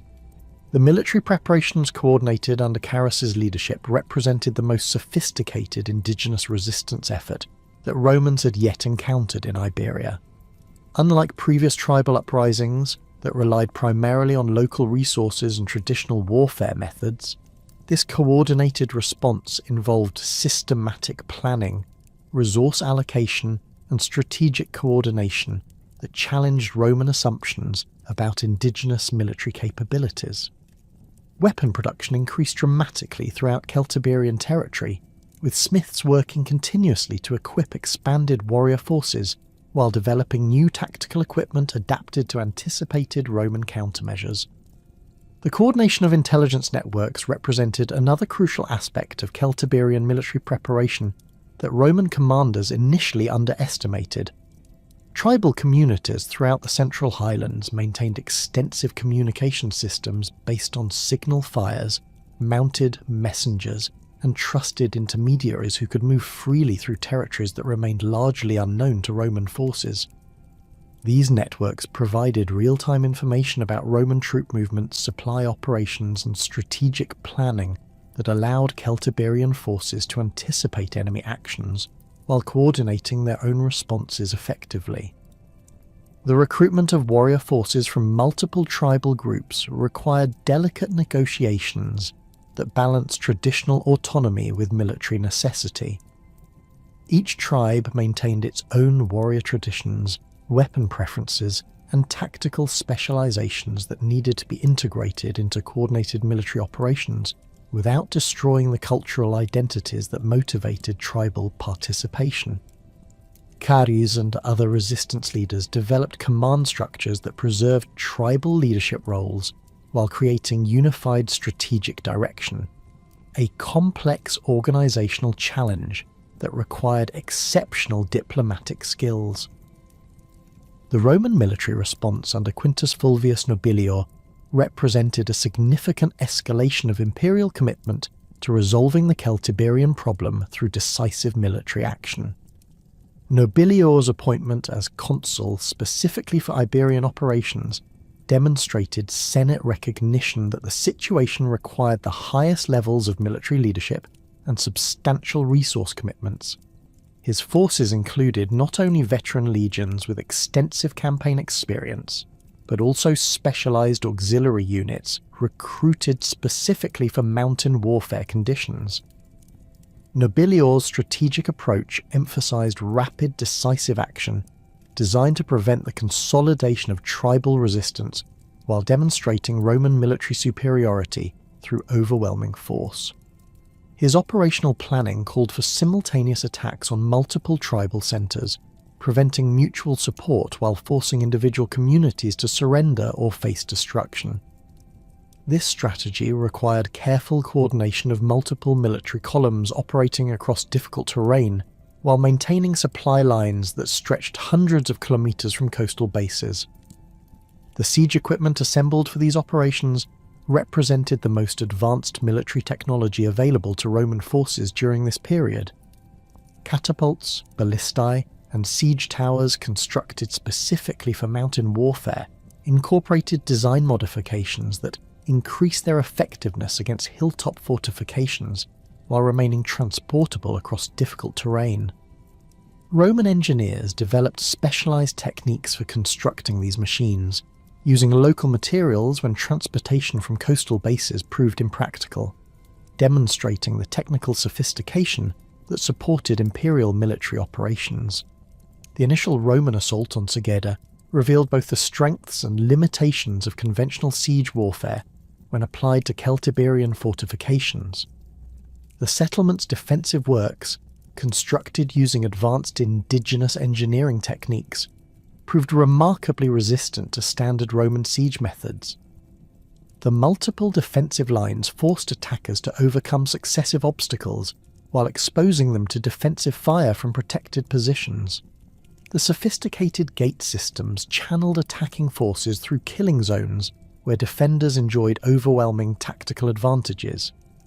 Roman casualties during these initial assaults exceeded expectations, forcing Nobilior to modify his tactical approach while requesting additional reinforcements from provincial reserves. The superior quality of Celtiberian weapons became apparent as Roman armour and shields proved inadequate against indigenous steel weapons forged using advanced metallurgical techniques. The psychological impact of these early setbacks affected Roman morale while encouraging tribal resistance throughout the region. The prolonged siege operations required substantial logistical support that strained Roman supply systems while exposing the vulnerabilities of extended military operations in hostile territory. Supply columns required heavy escort forces that reduced the troops available for offensive operations, while the constant threat of tribal raids disrupted communication lines essential for coordinating multi-column operations. The harsh winter conditions of the central plateau created additional challenges for Roman forces accustomed to Mediterranean climate conditions. Marcus Claudius Marcellus assumed command of Roman operations following Nobilior's initial setbacks, bringing different strategic approaches based on his extensive experience with irregular warfare in other theatres. Marcellus recognised that conventional siege warfare alone would not achieve decisive results against opponents who could retreat to alternative strongholds while maintaining their military capabilities. His revised strategy emphasised cutting tribal supply lines and isolating individual communities while avoiding costly direct assaults on heavily fortified positions. The implementation of Marcellus's new approach required significant changes in Roman tactical methods and operational procedures. Increased use of auxiliary troops familiar with mountain warfare provided better intelligence-gathering capabilities while reducing the vulnerability of main force formations to surprise attacks. Light infantry units proved more effective at pursuing tribal raiders than heavily equipped legionaries, while mounted forces provided the mobility necessary for rapid response to changing tactical situations. The establishment of fortified camps at strategic locations throughout contested territory represented a crucial element of Marcellus's revised strategy. These installations provided secure bases for military operations, while denying tribal forces access to key geographic positions. The camps incorporated sophisticated defensive features adapted to local terrain conditions, while maintaining the standardized layouts that facilitated rapid construction and efficient operation. Supply depots within these fortifications reduced the vulnerability of Roman logistics while providing staging areas for offensive operations. Despite these tactical modifications, Roman forces continued to face significant challenges from Celtiberian resistance strategies that exploited every advantage provided by terrain, climate, and local knowledge. Tribal forces avoided pitched battles where Roman organisational advantages could prove decisive, instead conducting constant harassment operations that inflicted steady casualties while disrupting enemy operations. The superior quality of Celtiberian weapons continued to surprise Roman commanders who had underestimated indigenous metallurgical capabilities. The economic impact of prolonged warfare began affecting both sides as military operations disrupted normal agricultural and commercial activities throughout the contested regions. Roman supply requirements strained provincial resources, while the costs of maintaining large military forces in remote locations exceeded initial budget projections. Celtiberian communities faced similar pressures as warrior casualties reduced agricultural labour while military demands consumed resources needed for normal subsistence activities. The diplomatic dimensions of the conflict became increasingly complex as other indigenous populations throughout Iberia assessed the implications of Roman victory or defeat in the central highlands. Some tribal groups sought accommodation with Roman authorities, hoping to avoid similar military pressure through voluntary submission and cooperation. Others prepared their own defensive measures while monitoring the progress of Celtiberian resistance efforts, recognizing that the outcome would determine the future of indigenous independence throughout the peninsula. By 143 BC, the strategic landscape of the Celtiberian Wars had crystallized around Numantia, the hilltop stronghold that commanded the upper Duero Valley from its commanding position near present-day Garay. The settlement had evolved far beyond its origins as a simple castro, developing into a sophisticated urban centre that served as the political and military nerve centre of Aravaci resistance to Roman expansion. Archaeological investigations have revealed the extent of Numantia's fortifications during this period, with defensive walls that incorporated multiple construction phases reflecting decades of continuous improvement and expansion. The site's natural advantages made it perhaps the most formidable defensive position in all of Celtiberian territory. The settlement occupied a triangular plateau rising approximately 40 metres above the surrounding Duero Valley, with steep slopes on three sides that rendered conventional assault approaches extremely difficult. The narrow neck of land connecting the plateau to the surrounding highlands provided the only practical access route, a geographic bottleneck that Numantian engineers had fortified with massive stone walls and elaborate gate systems that channeled attackers through carefully prepared killing zones. The urban layout within Numantia's walls reflected sophisticated planning principles adapted to both defensive requirements and the social organisation of Celtiberian society. Streets followed the natural contours of the plateau, while providing clear sightlines for defenders monitoring potential approach routes. Houses clustered in distinct neighbourhoods that corresponded to different tribal affiliations and social groups, with elite compounds occupying the most protected central areas, while craftsmen's workshops lined the defensive perimeter, where their activities could contribute directly to military preparations. The population of Numantia during the siege period has been estimated at approximately 8,000 inhabitants, based on the density of residential structures identified through archaeological survey. This figure included not only permanent residents, but also refugees from surrounding communities that had been overrun by Roman forces during previous campaigns. The concentration of population within the fortified perimeter created logistical challenges for food storage and water supply while providing the human resources necessary for maintaining sophisticated defensive systems under prolonged siege conditions. Water supply represented a crucial vulnerability that Numantian engineers had addressed through sophisticated hydraulic systems that captured and stored precipitation while providing access to underground springs.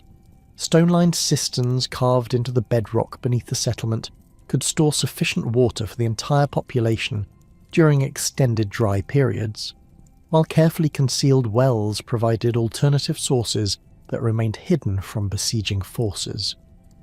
These water management systems incorporated overflow channels and filtration mechanisms that maintained water quality while preventing contamination during siege conditions.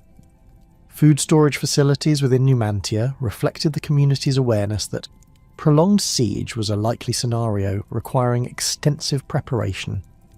Underground granaries carved into the bedrock provided climate-controlled storage for grain supplies while remaining invisible to enemy observers. These facilities incorporated sophisticated ventilation systems that prevented spoilage while excluding rodents and insects that could destroy stored provisions. Above-ground storage buildings featured raised floors and ventilated walls that protected perishable goods while allowing easy access for distribution during emergency conditions. The weapons production capabilities maintained within Numantia's walls represented perhaps the most sophisticated metallurgical operation in all of Celtiberian territory. Archaeological excavations have identified multiple smithing workshops equipped with advanced furnaces capable of achieving the high temperatures required for steel production. These facilities included specialized areas for different aspects of weapon manufacture, from initial forging operations through final finishing and decoration. The concentration of metallurgical expertise within the settlement allowed continuous weapon production even under siege conditions, while maintaining the quality standards that made Celtiberian arms legendary throughout the Mediterranean world. The appointment of Quintus Pompeius as consul for Hispania Citeria in 141 BC marked the beginning of systematic Roman efforts to reduce Numantia through conventional siege warfare. Pompeius brought extensive military experience from previous campaigns in Greece and Asia Minor, along with siege equipment specifically designed for reducing heavily fortified positions. His forces included veteran legions with proven combat records, supplemented by auxiliary units recruited from allied populations familiar with Iberian warfare conditions. Pompeius's initial strategic assessment recognized that direct assault against Numantia's formidable defenses would result in catastrophic casualties while offering minimal prospects for success. The steep approaches to the settlement's walls eliminated the possibility of using standard Roman siege techniques, while the sophisticated defensive works incorporated features specifically designed to counter conventional Roman military methods. Instead, Pompeius opted for a blockade strategy intended to starve the defenders into submission, while avoiding costly frontal attacks against prepared positions. The The establishment of Roman siege lines around Numantia required extensive engineering work adapted to the challenging terrain surrounding the settlement. Roman engineers constructed fortified camps at strategic positions that commanded the main approach routes, while remaining beyond the effective range of defensive artillery. These installations incorporated standard Roman defensive features, including ditches, palisades, and watchtowers, while adapting to local topographic conditions that limited the application of standardized construction techniques. The logistics of maintaining Roman forces in siege positions around Numantia created substantial challenges that strained imperial supply systems throughout the region. The remote location of the settlement required supply columns to traverse hundreds of kilometers of hostile territory, while carrying sufficient provisions for thousands of troops operating in a landscape that offered minimal local resources. Roman engineers constructed fortified supply depots at regular intervals along the main approach routes, creating a network of installations that protected vital logistics while providing staging areas for reinforcement operations. Celtiberian responses to Roman siege tactics demonstrated the sophisticated military thinking that had developed within the tribal confederations during decades of conflict with imperial forces. Numantian commanders recognized that passive defense would ultimately result in defeat through starvation, regardless of their fortification strength. Instead, they implemented active defense strategies that combined sorties against Roman positions with efforts to maintain communication and supply lines with allied communities throughout the surrounding region. The quality of weapons employed by Numantian defenders during these operations continued to surprise Roman observers who had underestimated Celtiberian metallurgical capabilities. Swords forged within the settlement's workshops demonstrated technical sophistication that exceeded most Roman military equipment, with blade construction that combined exceptional hardness at cutting edges with flexible spines that prevented catastrophic failure under combat stress. The distinctive pattern welding techniques employed by Numantian smiths created weapons that were both functionally superior and visually impressive symbols of cultural identity and resistance. Missile weapons played crucial roles in the defensive operations conducted from Numantia's walls. The settlement's elevated position provided ideal conditions for archery and slinging operations that could reach Roman positions while remaining protected from return fire. Celtiberian archers employed composite bows constructed from horn, wood, and sinew that achieved superior range and penetrating power compared to simple wooden bows used by most Roman auxiliary troops. The arrows featured iron points designed to penetrate Roman armour while remaining embedded in shields to reduce their defensive effectiveness. Sling warfare represented another Celtiberian specialty that proved devastatingly effective during siege operations.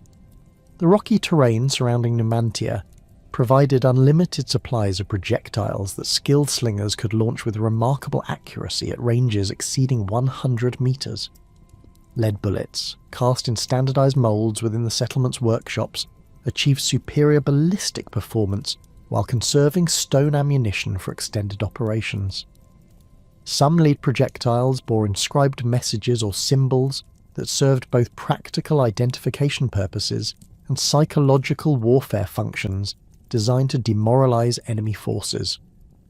The failure of Pompeius's initial siege efforts became apparent as months passed, without significant progress toward reducing Numantian resistance. Roman casualties from constant harassment operations mounted steadily while supply difficulties created morale problems among troops unaccustomed to prolonged static operations in hostile territory.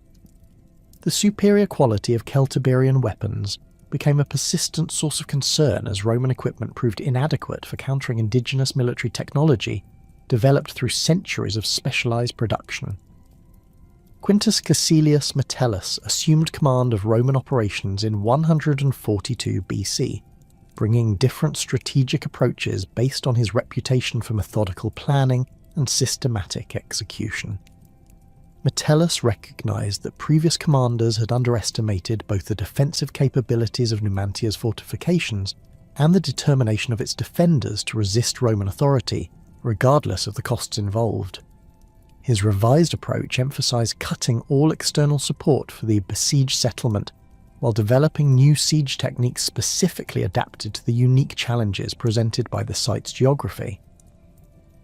The engineering projects initiated under Metellus's command represented significant advances in Roman siege warfare technology adapted to mountain conditions.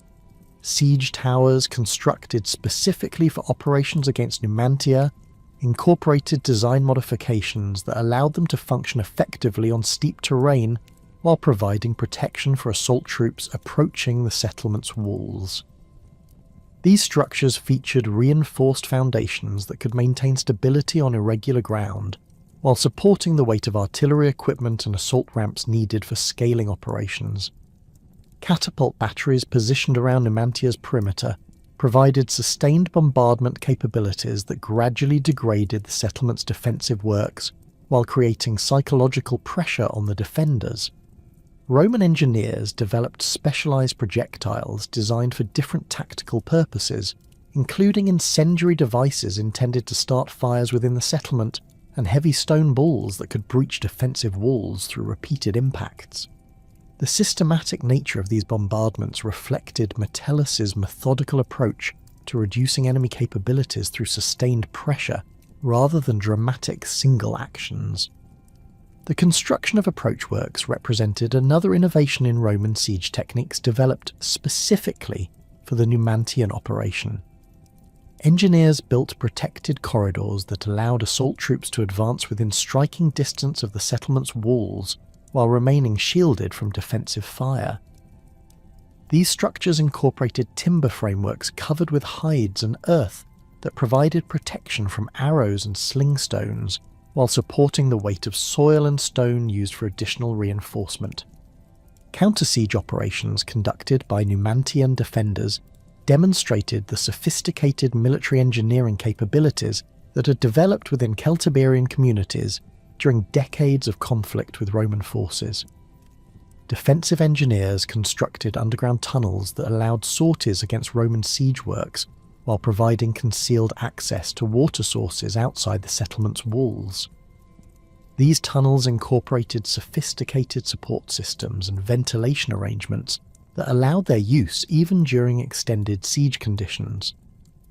The mining and countermining operations that developed during Metellus's siege represented some of the most technically advanced military engineering of the ancient world. Roman engineers attempted to undermine sections of Numantia's walls by digging tunnels beneath the foundations and then collapsing them through controlled fires or structural demolition. Numantian counterminers detected these operations through acoustic methods and constructed their own tunnels to intercept Roman efforts, while creating opportunities for underground combat in confined spaces where individual skill could overcome numerical disadvantages.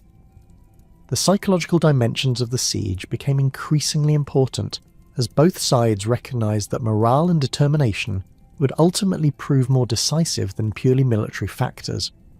Roman forces, despite their superior numbers and equipment, faced constant harassment that prevented rest and created persistent anxiety about sudden attacks. The isolation of their position, surrounded by hostile territory with tenuous supply lines, contributed to morale problems that affected combat effectiveness and discipline.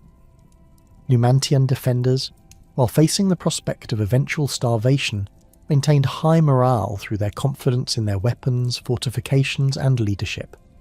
The successful resistance against previous Roman commanders had created a sense of invincibility that sustained community cohesion even under increasingly difficult conditions. Religious ceremonies and warrior traditions provided cultural frameworks for understanding their struggle in terms that transcended immediate military considerations, transforming the siege into a sacred obligation that demanded sacrifice regardless of personal costs.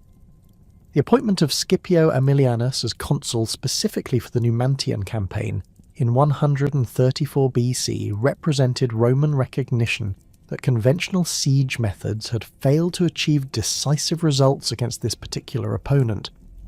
Scipio's reputation as the conqueror of Carthage brought prestige and resources that previous commanders had lacked. while his proven ability to reduce heavily fortified positions through systematic approaches offered hope for finally resolving the Celtiberian problem through military means. Scipio's strategic analysis of the Numantian situation led him to conclude that previous Roman efforts had failed because they attempted to achieve quick results through methods that played to Celtiberian defensive strengths. His revised approach emphasized complete isolation of the settlement through comprehensive blockade operations that would prevent any external support while systematically degrading defensive capabilities through sustained pressure. This strategy required substantially larger forces and extended time commitments, but offered greater prospects for decisive success. The construction of circumvallation works around Numantia represented the most ambitious siege engineering project undertaken by Roman forces during the Celtiberian Wars. These fortifications created a complete ring of defensive positions that prevented any communication between the besieged settlement and potential allies throughout the surrounding region. The earthworks incorporated sophisticated design features, including multiple defensive lines, artillery positions, and supply routes that allowed Roman forces to maintain their positions indefinitely while gradually tightening their control over the besieged population. The scale of these construction projects required coordinated efforts involving thousands of workers over several months of intensive labour. Roman engineers surveyed the entire perimeter around Numantia to identify optimal positions for defensive installations while ensuring complete coverage of all potential escape routes. The resulting fortifications extended for over 9 kilometres in total length, incorporating natural terrain features while adding artificial obstacles that created formidable barriers against any attempts to break the blockade from either direction. The fall of Numantia in 133 BC marks not merely the end of organised Celtiberian military resistance, but the beginning of a profound transformation that would reshape the cultural landscape of central Iberia over the following century. The systematic destruction of the settlement and the enslavement or execution of its defenders sent an unmistakable message throughout the highlands. Continued resistance to Roman authority would result in complete annihilation. Yet the Roman response to victory revealed a pragmatic understanding that military conquest alone could not secure lasting control over populations whose warrior traditions and territorial knowledge made them potentially valuable allies if properly integrated into imperial structures. The administrative integration of former Celtiberian territories into the provincial system of Hispania Caeteria proceeded gradually, reflecting Roman recognition that hasty implementation of foreign governmental structures could provoke renewed rebellion among populations still mourning their recent defeats. Provincial governors appointed during the 130s and 120s BC focused initially on establishing Roman presence in strategic locations, while allowing traditional tribal leadership structures to continue functioning under imperial oversight. This approach required careful balancing of Roman administrative requirements with indigenous political customs that had governed these communities for centuries. The delineation of territorial boundaries within the new provincial framework created immediate challenges as Roman surveyors attempted to impose geometric precision on landscapes where traditional boundaries followed seasonal migration routes, watershed divisions, and sacred sites that held deep cultural significance for local populations. The centuriation system employed throughout other Roman territories proved particularly difficult to implement in the mountainous terrain of the central Meseta, where irregular topography and established settlement patterns resisted the standardized grid layouts that facilitated tax collection and land distribution in flatter regions. Roman administrators discovered that effective governance required detailed understanding of existing social hierarchies and economic relationships that connected communities across vast territories through networks of kinship, clientage, and mutual obligation.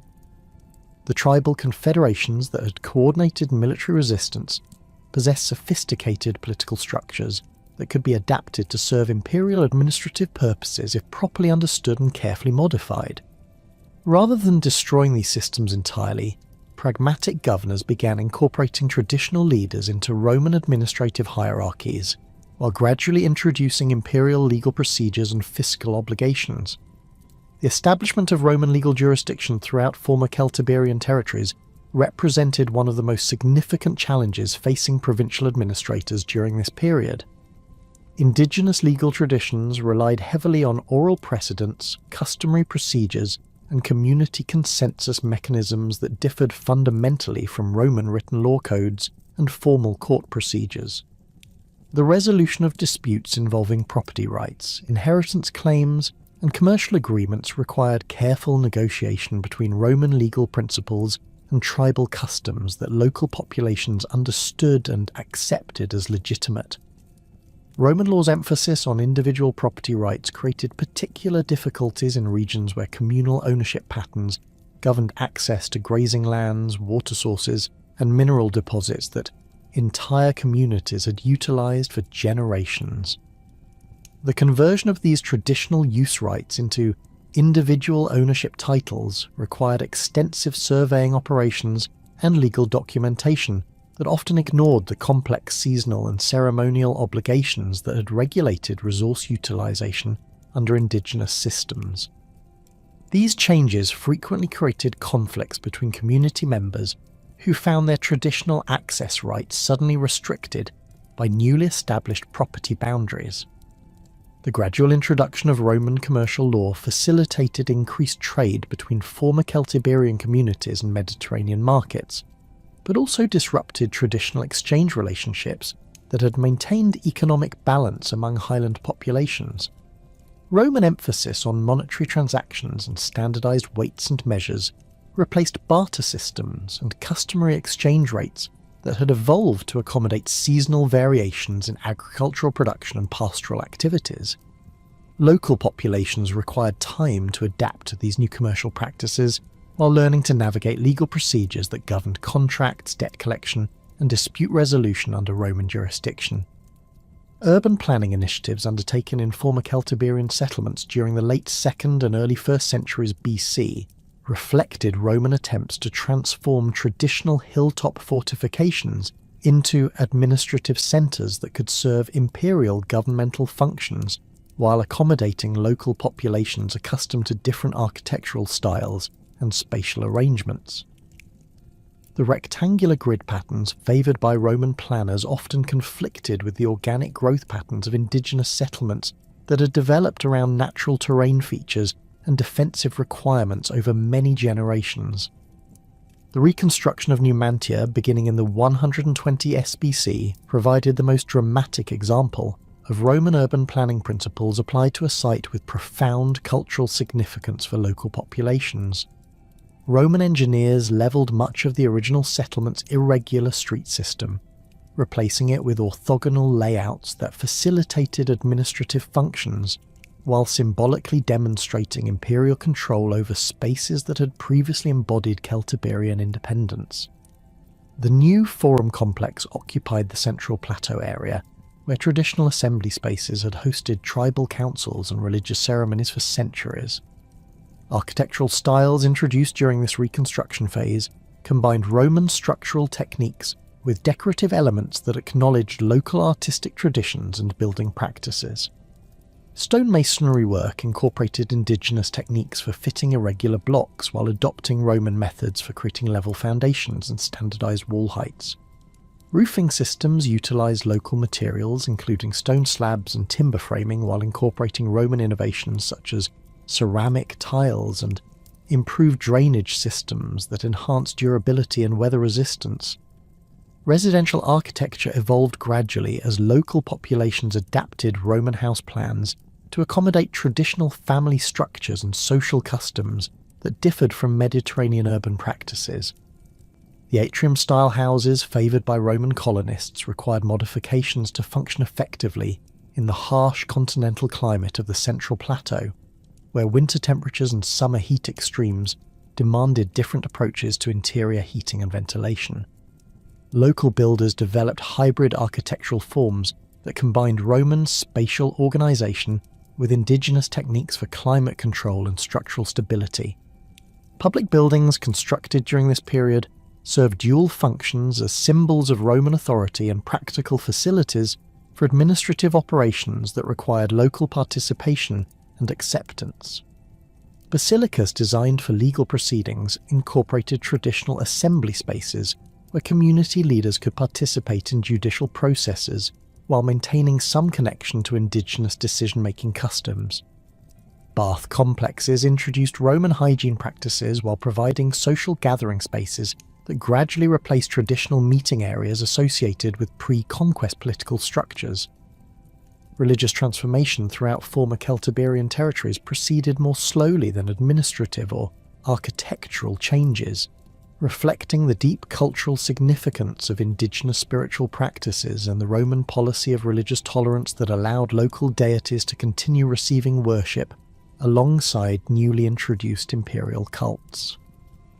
Archaeological evidence from sanctuary sites throughout the region reveals the gradual syncretization of Celtic and Roman religious elements during the 1st century BC, with traditional Celtiberian deities receiving Roman names and attributes while maintaining their essential characteristics and ceremonial requirements. The cult of Lugus, the Celtic deity associated with craftsmanship and warrior skills, underwent particular transformation as Roman administrators recognized the god's importance to local populations while seeking to incorporate his worship into imperial religious frameworks. Inscriptions from this period show Lugus receiving the Roman name Mercury, while retaining distinctively Celtic attributes and ceremonial practices that connected him to traditional Celtiberian cultural values. Sanctuary sites dedicated to this deity continued operating under Roman oversight, while gradually adopting architectural features and ritual practices derived from Roman religious traditions. Mars worship among former Celtiberian populations demonstrated similar syncretic development as local war deities merged with Roman military religious practices. The indigenous emphasis on warrior initiation ceremonies and weapon consecration rituals found expression within Roman military cult practices that honoured Mars as protector of soldiers and guarantor of victory.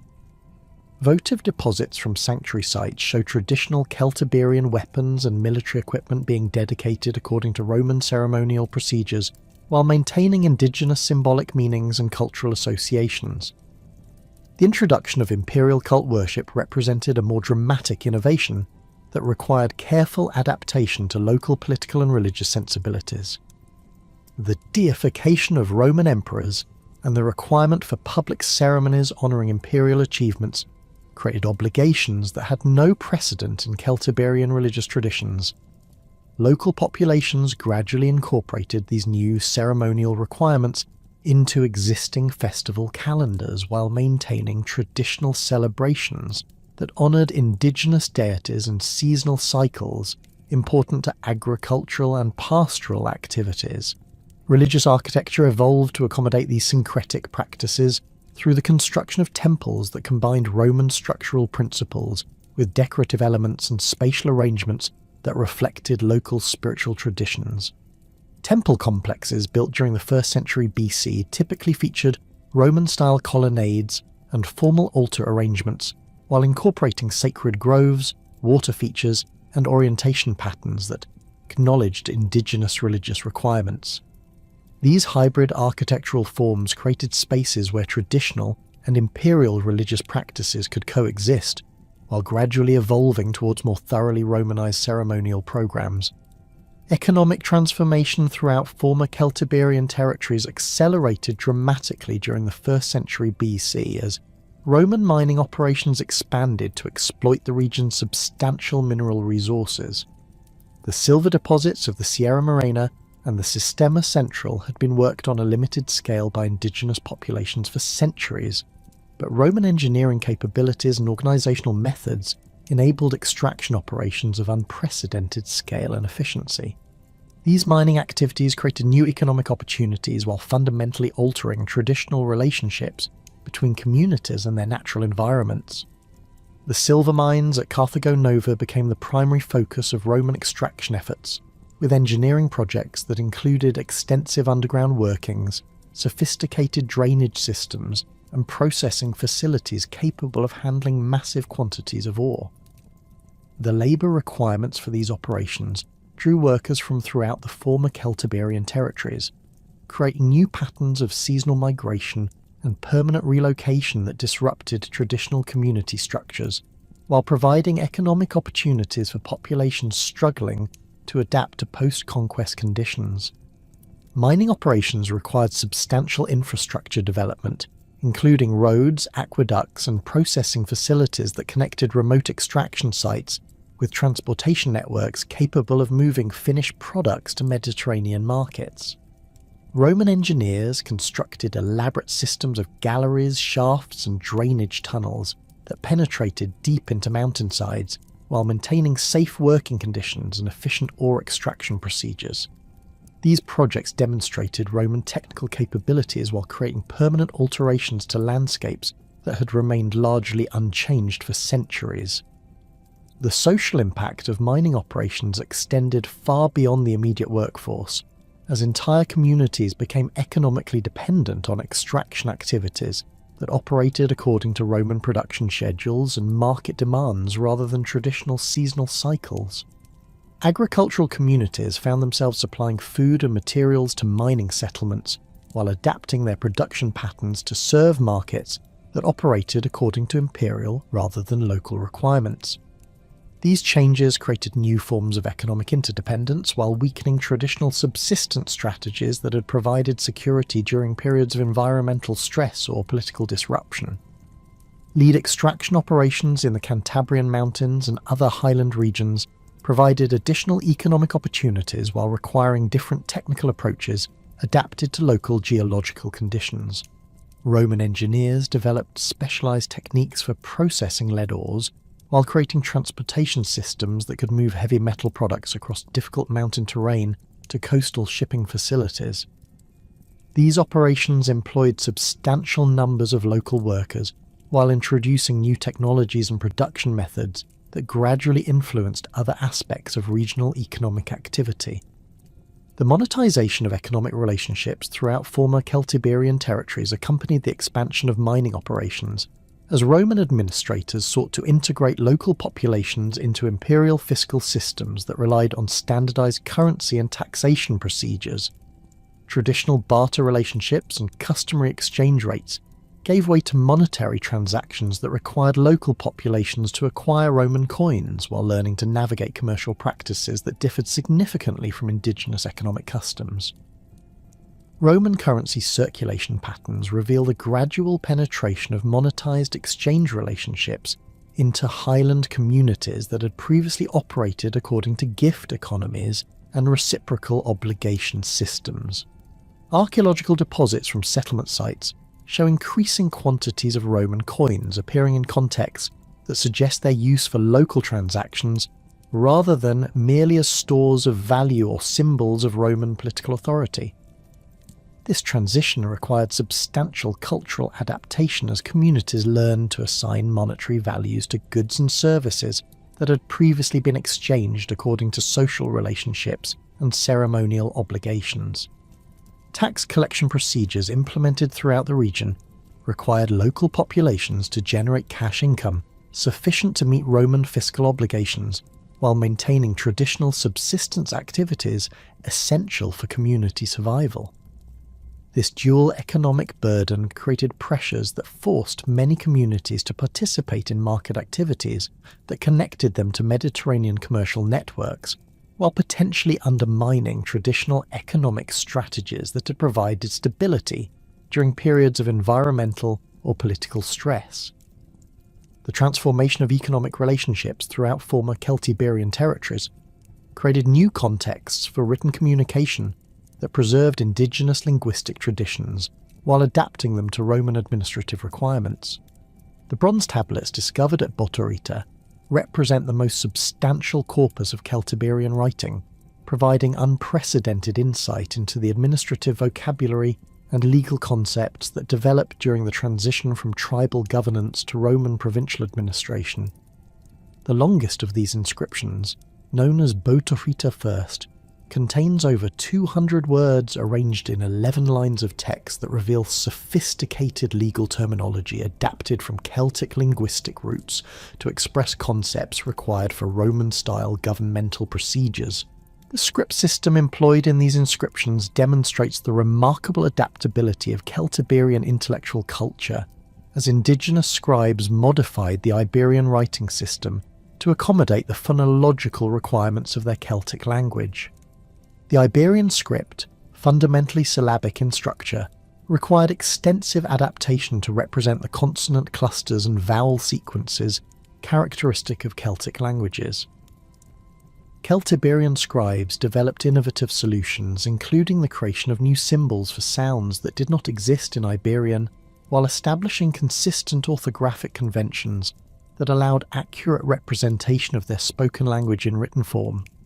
The administrative vocabulary preserved in the Botorita inscriptions reveals the extent to which Celtiberian communities had developed sophisticated governmental institutions that combine traditional tribal concepts with administrative practices required for interaction with Roman provincial authorities. Terms relating to territorial boundaries, legal procedures, and fiscal obligations appear alongside vocabulary derived from Celtic roots that express concepts of communal responsibility and collective decision-making. This linguistic evidence demonstrates that Romanization proceeded through adaptation rather than replacement, with indigenous institutions evolving to meet new requirements while maintaining essential cultural characteristics. Personal names appearing throughout Celtiberian inscriptions from this period illustrate the complex processes of cultural negotiation that occurred within individual families and communities as they adapted to Roman social expectations, while preserving connections to ancestral identities. The onomastic evidence reveals patterns of name selection that balance Roman citizenship requirements with Celtic linguistic traditions and family heritage considerations. Many individuals bore hybrid names that combined Roman praenomina and gentilicia with Celtic cognomina that preserved tribal affiliations and ancestral connections important for maintaining social relationships within indigenous communities. The bronze tablet from Lusaga provides additional evidence for the persistence of Celtic naming conventions within Romanized administrative contexts. The text, which appears to record legal proceedings or property transactions, includes numerous personal names that follow Celtic morphological patterns, while incorporating Latin grammatical structures required for Roman legal documentation. Names like Ambatus, Segontius, and Retigenes demonstrate the continued vitality of Celtic linguistic traditions, even within formal legal contexts that operated according to Roman procedural requirements. Women's names preserved in these inscriptions reveal particularly interesting patterns of cultural continuity and adaptation. Celtic feminine name-forming suffixes appear consistently throughout the epigraphic record, with examples like Butia, Segontia, and Ambata demonstrating that traditional naming practices continued for women even as men increasingly adopted Roman nomenclature patterns required for participation in imperial administrative and military structures. This gender-based differentiation suggests that women may have served as primary preservers of indigenous cultural traditions within families that were otherwise adapting rapidly to Roman social expectations. The geographical distribution of Celtiberian inscriptions reveals the persistence of indigenous literacy practices in regions that might have been expected to undergo rapid Romanization due to their strategic importance or urban development. Sites throughout the Duero Valley and the Sistema Central Mountains have yielded inscribed materials that demonstrate continued use of the Celtiberian script well into the 1st century AD, long after Roman administrative systems had been established throughout these territories. This geographical pattern suggests that indigenous writing traditions served important cultural functions that extended beyond purely administrative requirements. Funerary inscriptions represent another crucial category of epigraphic evidence that illuminates the gradual transition from Celtiberian to Latin linguistic practices within religious and commemorative contexts. Early examples from the 1st century BC typically employ Celtiberian script and language for essential information including personal names, family relationships, and basic commemorative formulae, while later inscriptions show increasing incorporation of Latin vocabulary and grammatical structures. The bilingual inscriptions that appear during transitional periods provide direct evidence for the coexistence of both linguistic traditions within the same communities and even individual families. The funerary stela from Clunia exemplifies this transitional process through its combination of Celtic personal names with Latin commemorative formulae arranged according to Roman epigraphic conventions. The inscription honours an individual named Ambatus using traditional Celtic name forms, while employing Latin abbreviations and formulaic expressions that follow standard Roman funerary practices. The physical characteristics of the monument itself demonstrate similar cultural synthesis, with Celtic decorative motifs executed according to Roman sculptural techniques and compositional arrangements. Religious inscriptions from sanctuary sites throughout former Celtiberian territory provide evidence for the complex processes of theological syncretism that occurred as indigenous spiritual traditions adapted to Roman religious frameworks. Votive inscriptions dedicated to Celtic deities increasingly employ Latin language and Roman dedicatory formulae while preserving traditional divine epithets and ceremonial terminology that maintained connections to ancestral religious practices. These texts reveal sophisticated theological thinking that integrated Celtic and Roman religious concepts while preserving essential elements of indigenous spiritual traditions. The sanctuary inscriptions from Penalba de Villastar demonstrate the persistence of Celtic religious vocabulary within Romanized ceremonial contexts. The site has yielded numerous votive texts that honour traditional Celtic deities using Latin grammatical structures while preserving indigenous divine names and attributes. Dedications to Lugus appear alongside offerings to Mars, with inscriptions that employ Roman formulaic expressions while maintaining Celtic ceremonial terminology that connected these rituals to traditional religious practices important for community identity and spiritual continuity. Bilingual inscriptions represent the most direct evidence for this coexistence of Celtiberian and Latin linguistic traditions within the same communities during the transitional period of the 1st century BC through 1st century AD. These texts typically employ Celtiberian for personal names, family relationships, and traditional cultural concepts, while using Latin for administrative terminology, legal procedures, and official titles required for interaction with Roman governmental structures. The linguistic choices made in these inscriptions reveal sophisticated strategies for maintaining cultural identity while adapting to imperial administrative requirements. The bilingual bronze tablet from Botorita III provides exceptional insight into the practical applications of code switching between Celtiberian and Latin within official contexts. The text appears to record legal proceedings that involved both indigenous community members and Roman administrative officials, requiring translation between linguistic systems while maintaining legal precision in both languages. Celtiberian portions of the text preserve traditional legal terminology and procedural concepts, while Latin sections employ standard Roman legal formulae and administrative vocabulary required for imperial record-keeping purposes. Administrative documents from this period reveal the gradual displacement of Celtiberian by Latin in official contexts, while demonstrating the persistence of indigenous linguistic traditions in informal and ceremonial applications. Tax records, legal contracts, and governmental correspondence increasingly employ Latin vocabulary and grammatical structures, while personal correspondence and religious texts continue utilizing Celtiberian linguistic forms. This functional differentiation suggests that bilingualism served practical purposes for communities that needed to navigate both traditional social relationships and Roman administrative requirements.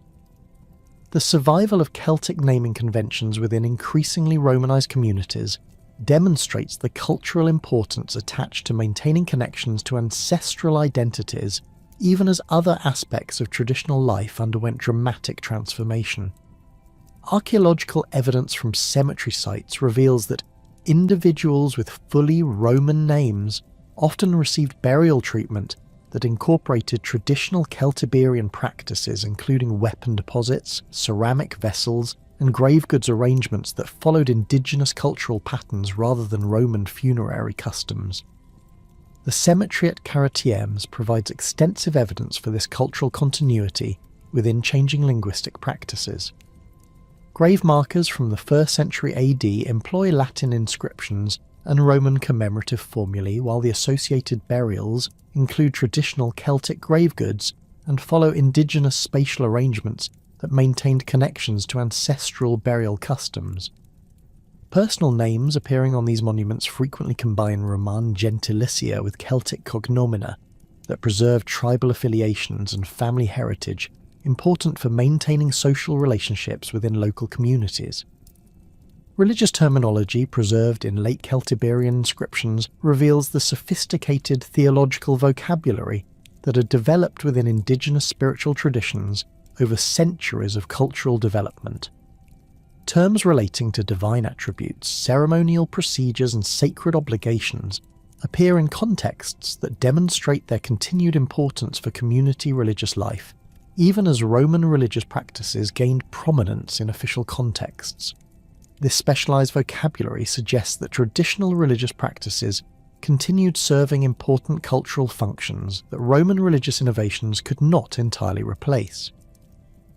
The votive inscriptions from Numantia's rebuilt sanctuary complex illustrate the persistence of Celtic religious concepts within Roman architectural and ceremonial frameworks.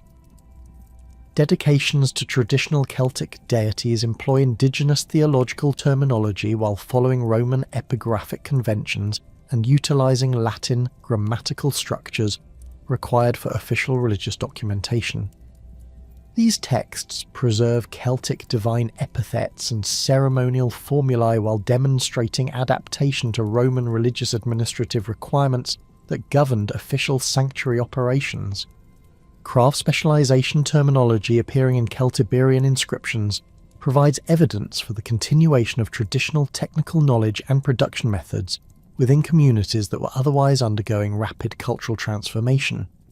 Terms relating to metalworking, pottery production, and textile manufacture appear in contexts that suggest the preservation of indigenous technical vocabularies alongside the adoption of Roman commercial practices and market relationships.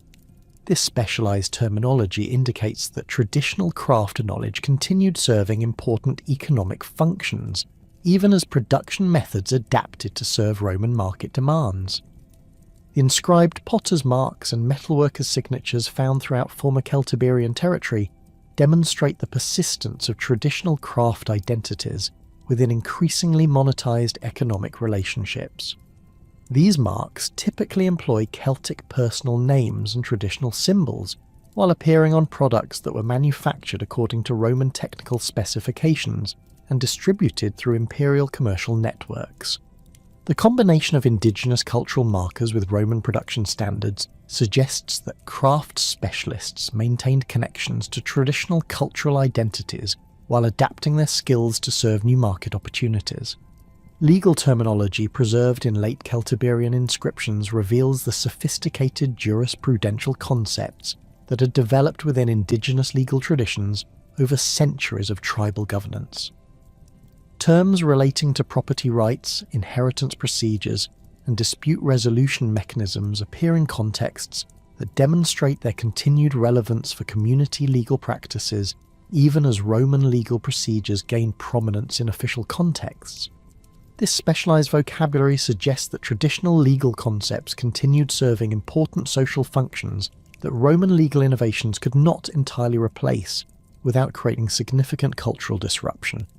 The bronze tablet from Contrebia Belaiska preserves legal terminology that demonstrates the adaptation of Celtic jurisprudential concepts to Roman administrative requirements. The text employs traditional Celtiberian terms for property relationships and community obligations, while utilizing Latin grammatical structures and legal formulae required for Roman governmental documentation. This linguistic synthesis reveals sophisticated legal thinking that integrated indigenous and Roman jurisprudential concepts while maintaining cultural continuity in community governance practices. Archaeological evidence for the survival of traditional cultural practices within Romanised communities appears throughout former Celtiberian territory, in contexts that demonstrate the persistence of indigenous social customs alongside the adoption of Roman material culture and architectural styles. Settlement excavations reveal the continuation of traditional household organisation patterns, food preparation methods, and craft production techniques within buildings that followed Roman architectural principles and utilised imperial construction materials and decorative styles. The residential quarter at Thiem provides extensive evidence for this cultural continuity within changing material contexts. Houses constructed according to Roman architectural principles during the 1st century AD contain hearth arrangements, storage systems, and workshop areas that follow traditional Celtiberian domestic organisation patterns, while incorporating Roman innovations in heating, ventilation, and water management. Artefact assemblages from these contexts include Roman-style pottery and metal objects alongside traditional Celtic personal ornaments and ceremonial items that maintained connections to ancestral cultural practices. Religious syncretism in archaeological contexts reveals the complex processes of spiritual adaptation that occurred as indigenous communities integrated Roman religious practices with traditional Celtic spiritual traditions. Sanctuary sites throughout the region show the gradual modification of traditional sacred spaces to accommodate Roman religious architectural requirements while preserving indigenous ceremonial features and spatial arrangements that maintained connections to ancestral spiritual practices. The sanctuary complex at Postoloboso demonstrates this syncretic development through its combination of Roman temple architecture with traditional Celtic sacred features, including ritual pools, weapon deposits, and animal sacrifice areas that continued serving indigenous ceremonial requirements. Votive deposits from the site include Roman-style religious offerings, alongside traditional Celtic dedicatory items that preserve connections to ancestral spiritual practices while demonstrating adaptation to Roman religious administrative frameworks. The gradual integration of Celtiberian elites into Roman administrative and military hierarchies represented one of the most significant transformations in the post-conquest period, fundamentally altering the social structure of central Iberian communities while creating new pathways for indigenous leadership within imperial frameworks. Archaeological evidence from elite burial sites dating to the 1st and 2nd centuries AD reveals the material manifestations of this social mobility, with grave goods that combine traditional Celtic status symbols alongside Roman military decorations and administrative insignia that marked advancement within imperial service structures. The cemetery at Clunia provides exceptional documentation of this elite integration process through burial assemblages that demonstrate the career progression of indigenous aristocrats who successfully navigated Roman administrative hierarchies. Tombs from the Flavian period contain traditional Celtic weapons and jewellery, alongside Roman military equipment, including bronze cavalry medals, decorated belt fittings, and ceremonial armour that marks service in auxiliary units or provincial administrative positions. The most elaborate burials include imported luxury goods from throughout the Mediterranean world, indicating access to commercial networks and purchasing power that derive from successful participation in imperial economic systems. Military service represented the primary avenue for Celtiberian advancement within Roman hierarchical structures, building upon traditional warrior culture while redirecting martial skills toward imperial objectives. The auxiliary units recruited from former Celtiberian territories became renowned throughout the empire for their cavalry expertise and mountain warfare capabilities, serving in campaigns from Britain to Dacia, where their specialised skills proved invaluable for Roman military operations. Inscriptions from military installations across the empire document the service records of Celtiberian officers who achieved significant rank within auxiliary commands while maintaining connections to their ancestral communities. The cohors Celtiberorum, attested in military diplomas and tombstone inscriptions from various frontier regions, exemplifies the integration of traditional Celtiberian military expertise into Roman army organisation.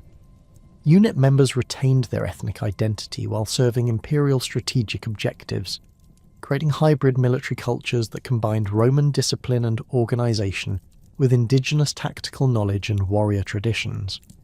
Officers from these units frequently returned to their home communities after completing military service, bringing Roman administrative experience and imperial connections that facilitated their appointment to local governmental positions.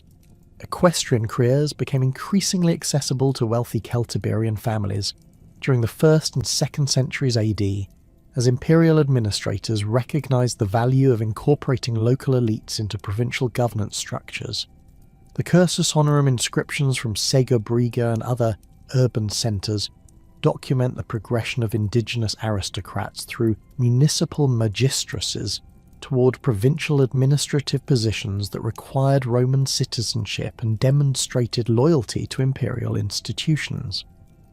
These career paths typically began with local offices including duumvirates and aedileships, before advancing to provincial positions that involved tax collection, judicial responsibilities, and military command functions. The family of Gaius Valerius Avitus, documented through inscriptions from Uxima and related sites, illustrates the multi-generational process of elite integration that characterised successful Celtiberian adaptation to Roman social structures. The earliest family members mentioned in the epigraphic record held local magistracies during the Julio-Claudian period, while maintaining traditional Celtic names and cultural markers. Later generations adopted fully Roman nomenclature while achieving equestrian rank and provincial administrative positions that connected them to imperial networks extending throughout Hispania and beyond. Administrative positions within provincial government required Celtiberian elites to develop expertise in Roman legal procedures, fiscal management, and bureaucratic practices that differed significantly from traditional tribal governance methods. Training for these roles typically occurred through apprenticeships with established Roman administrators, or through service in junior positions that provided practical experience with imperial administrative procedures. The legal knowledge required for judicial positions necessitated familiarity with Roman law codes, precedent systems, and court procedures that operated according to principles fundamentally different from indigenous legal traditions. The transformation of traditional Celtiberian settlements into Roman municipia and coloniae created new urban environments that preserved strategic locations while adapting them to serve imperial administrative and economic functions. The elevated defensive positions that had made these sites valuable for tribal warfare proved equally advantageous for Roman purposes, providing commanding views over surrounding territories while offering natural protection for administrative centres and commercial facilities. The adaptation of existing settlements avoided the massive construction costs associated with establishing entirely new urban centres, while maintaining continuity with traditional territorial relationships that local populations understood and accepted. Numantia's reconstruction as a Roman municipium, beginning in the late 2nd century BC, established the template for urban transformation throughout the region. Roman engineers preserved the site's commanding position while completely reorganising the internal layout according to imperial urban planning principles. The new street system followed orthogonal patterns that facilitated administrative functions and commercial activities, while the forum complex occupied the central plateau area, where traditional tribal assemblies had previously convened. Public buildings, including basilicas, temples, and bath complexes, introduced Roman architectural forms while incorporating local stoneworking techniques and decorative elements that maintained connections to indigenous artistic traditions. The legal status of municipium granted to former Celtiberian settlements provided their inhabitants with defined rights and obligations within the Roman legal system, while preserving certain aspects of local governance that facilitated community acceptance of imperial authority. Municipal charters typically allowed continued application of traditional legal procedures for internal disputes, while requiring conformity to Roman law for matters involving imperial taxation, military service, and inter-community relationships. This legal framework created hybrid governmental systems that combined Roman administrative efficiency with indigenous decision-making processes that local populations understood and trusted. Segeda's transformation into the municipium of Segeda illustrates the practical implementation of this legal framework within a community that had previously served as a major centre of resistance to Roman expansion. The settlement's strategic location in the Jalon Valley made it valuable for controlling trade routes between the Ebro Basin and the central Meseta, while its substantial population provided the human resources necessary for effective municipal administration. Roman investment in urban infrastructure, including aqueducts, public buildings, and improved fortifications, demonstrated imperial commitment to the site's continued importance while creating employment opportunities for local craftsmen and labourers. Colonial foundations represented a more intensive form of Roman urban development that involved the settlement of veteran soldiers alongside indigenous populations, creating mixed communities that combined imperial administrative expertise with local knowledge and cultural traditions. The Colonia of Caesar Augusta, established at the confluence of the Ebro, Huerva, and Gallego rivers, became the primary urban centre for the entire region while serving as a model for colonial development throughout former Celtiberian territories. The settlement's location provided excellent access to transportation networks while offering abundant water resources and fertile agricultural lands that could support substantial urban populations. The urban planning of Caesar Augusta incorporated advanced Roman engineering techniques, including sophisticated water supply systems, sewerage networks, and public building complexes that demonstrated imperial technological capabilities while providing practical facilities that improved living conditions for all residents. The Forum complex featured monumental architecture that proclaimed Roman power and cultural achievement while providing spaces for commercial activities and public gatherings that served the practical needs of diverse urban populations. Theatre and amphitheatre facilities introduced Roman entertainment traditions while creating venues for public ceremonies that reinforced imperial political messaging. Military veterans settled in these colonial foundations brought specialised skills and imperial connections that facilitated economic development while providing security for frontier regions that remained potentially unstable. These colonists typically received land grants that included both urban properties and agricultural holdings, creating mixed farming and commercial economies that connected rural production with urban markets and Mediterranean trade networks. The integration of veteran settlers with indigenous populations required careful management to prevent conflicts while encouraging cooperation that benefited both groups. The cultural contributions of Celtiberian traditions to the broader development of Hispano-Roman identity became particularly evident in military practices and craft specializations that enhanced imperial capabilities while preserving indigenous knowledge and techniques. The superior metallurgical skills developed by Celtiberian smiths over centuries of specialized production found new applications in serving Roman military requirements, with weapon and tool production that exceeded imperial standards while maintaining traditional quality control methods and artistic decorative programs. Military traditions derived from Celtiberian warrior culture influenced Roman auxiliary unit organization and tactical procedures throughout the empire, particularly in cavalry operations and mountain warfare applications, where indigenous expertise proved superior to standard Roman methods.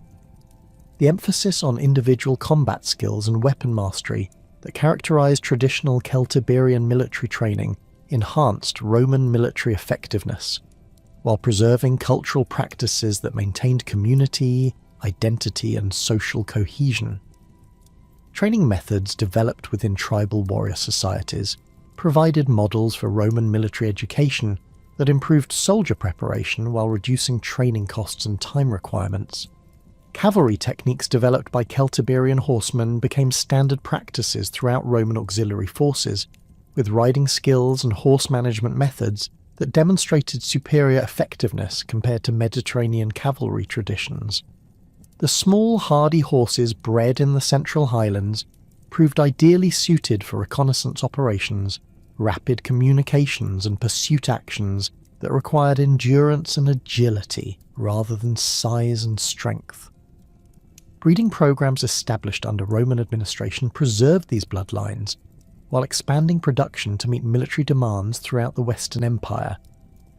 Metalworking specializations that had distinguished Celtiberian craftsmen continued serving important economic functions within Roman commercial systems, while adapting to serve new market demands and production requirements.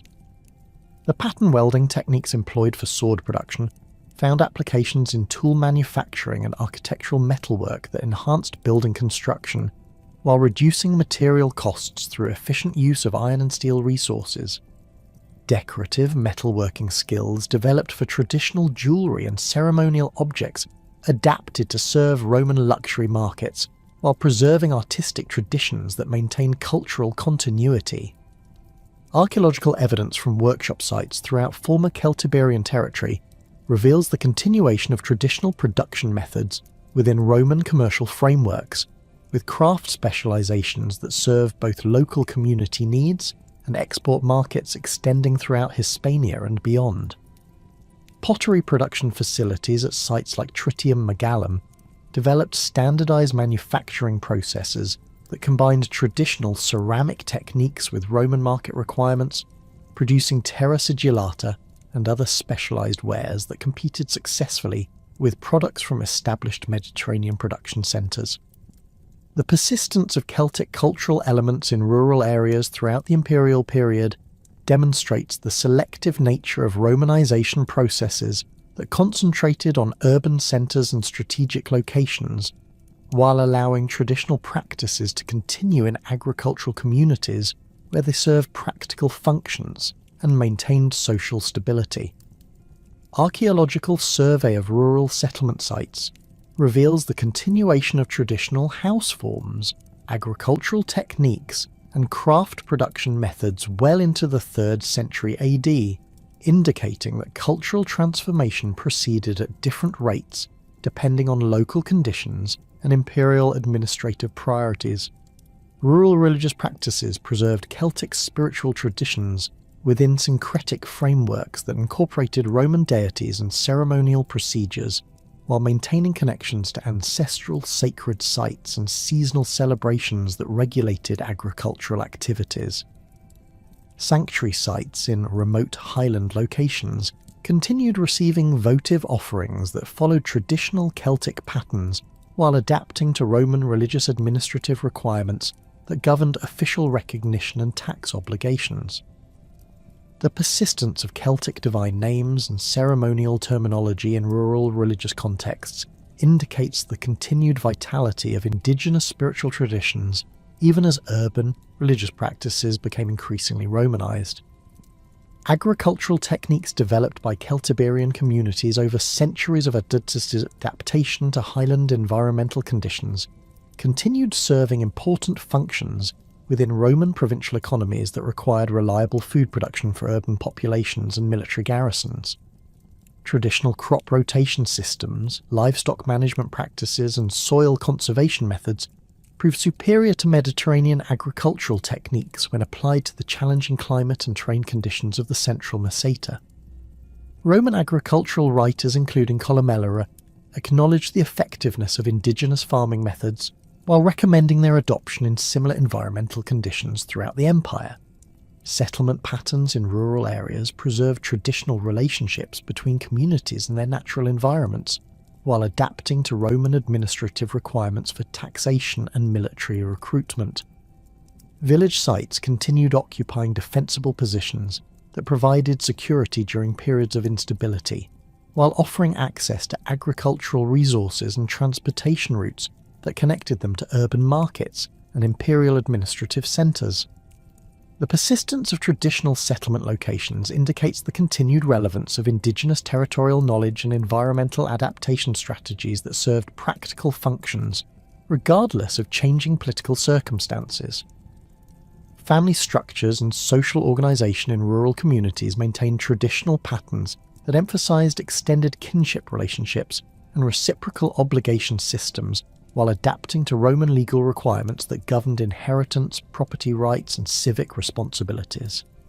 marriage customs preserved Celtic ceremonial elements, while conforming to Roman legal procedures that recognised legitimate unions and determined inheritance rights. Child-rearing practices maintained a traditional emphasis on practical skill development and cultural education while incorporating Roman educational opportunities that provided pathways for social advancement through military or administrative service. The survival of Celtic cultural elements within Roman provincial society created distinctive regional characteristics that distinguished Hispano-Roman culture from other imperial territories while contributing to the broader development of provincial identities that combined imperial and indigenous elements. This cultural synthesis produced artistic styles, architectural forms, and social practices that were recognisably Roman while preserving essential elements of pre-conquest traditions that maintained community cohesion and cultural continuity. The success of this integration process provided models for Roman administration in other Celtic territories, while demonstrating the practical benefits of accommodating indigenous traditions within imperial frameworks rather than attempting their complete elimination. The transformation of Celtiberian cultural elements within Roman provincial society established foundations for historical memory that would persist through subsequent centuries of political upheaval and cultural change. As the Western Roman Empire experienced increasing instability during the 4th and 5th centuries AD, writers and chroniclers began looking backward to earlier periods of Hispanic history for examples of valour and resistance that could inspire contemporary audiences facing barbarian invasions and imperial collapse.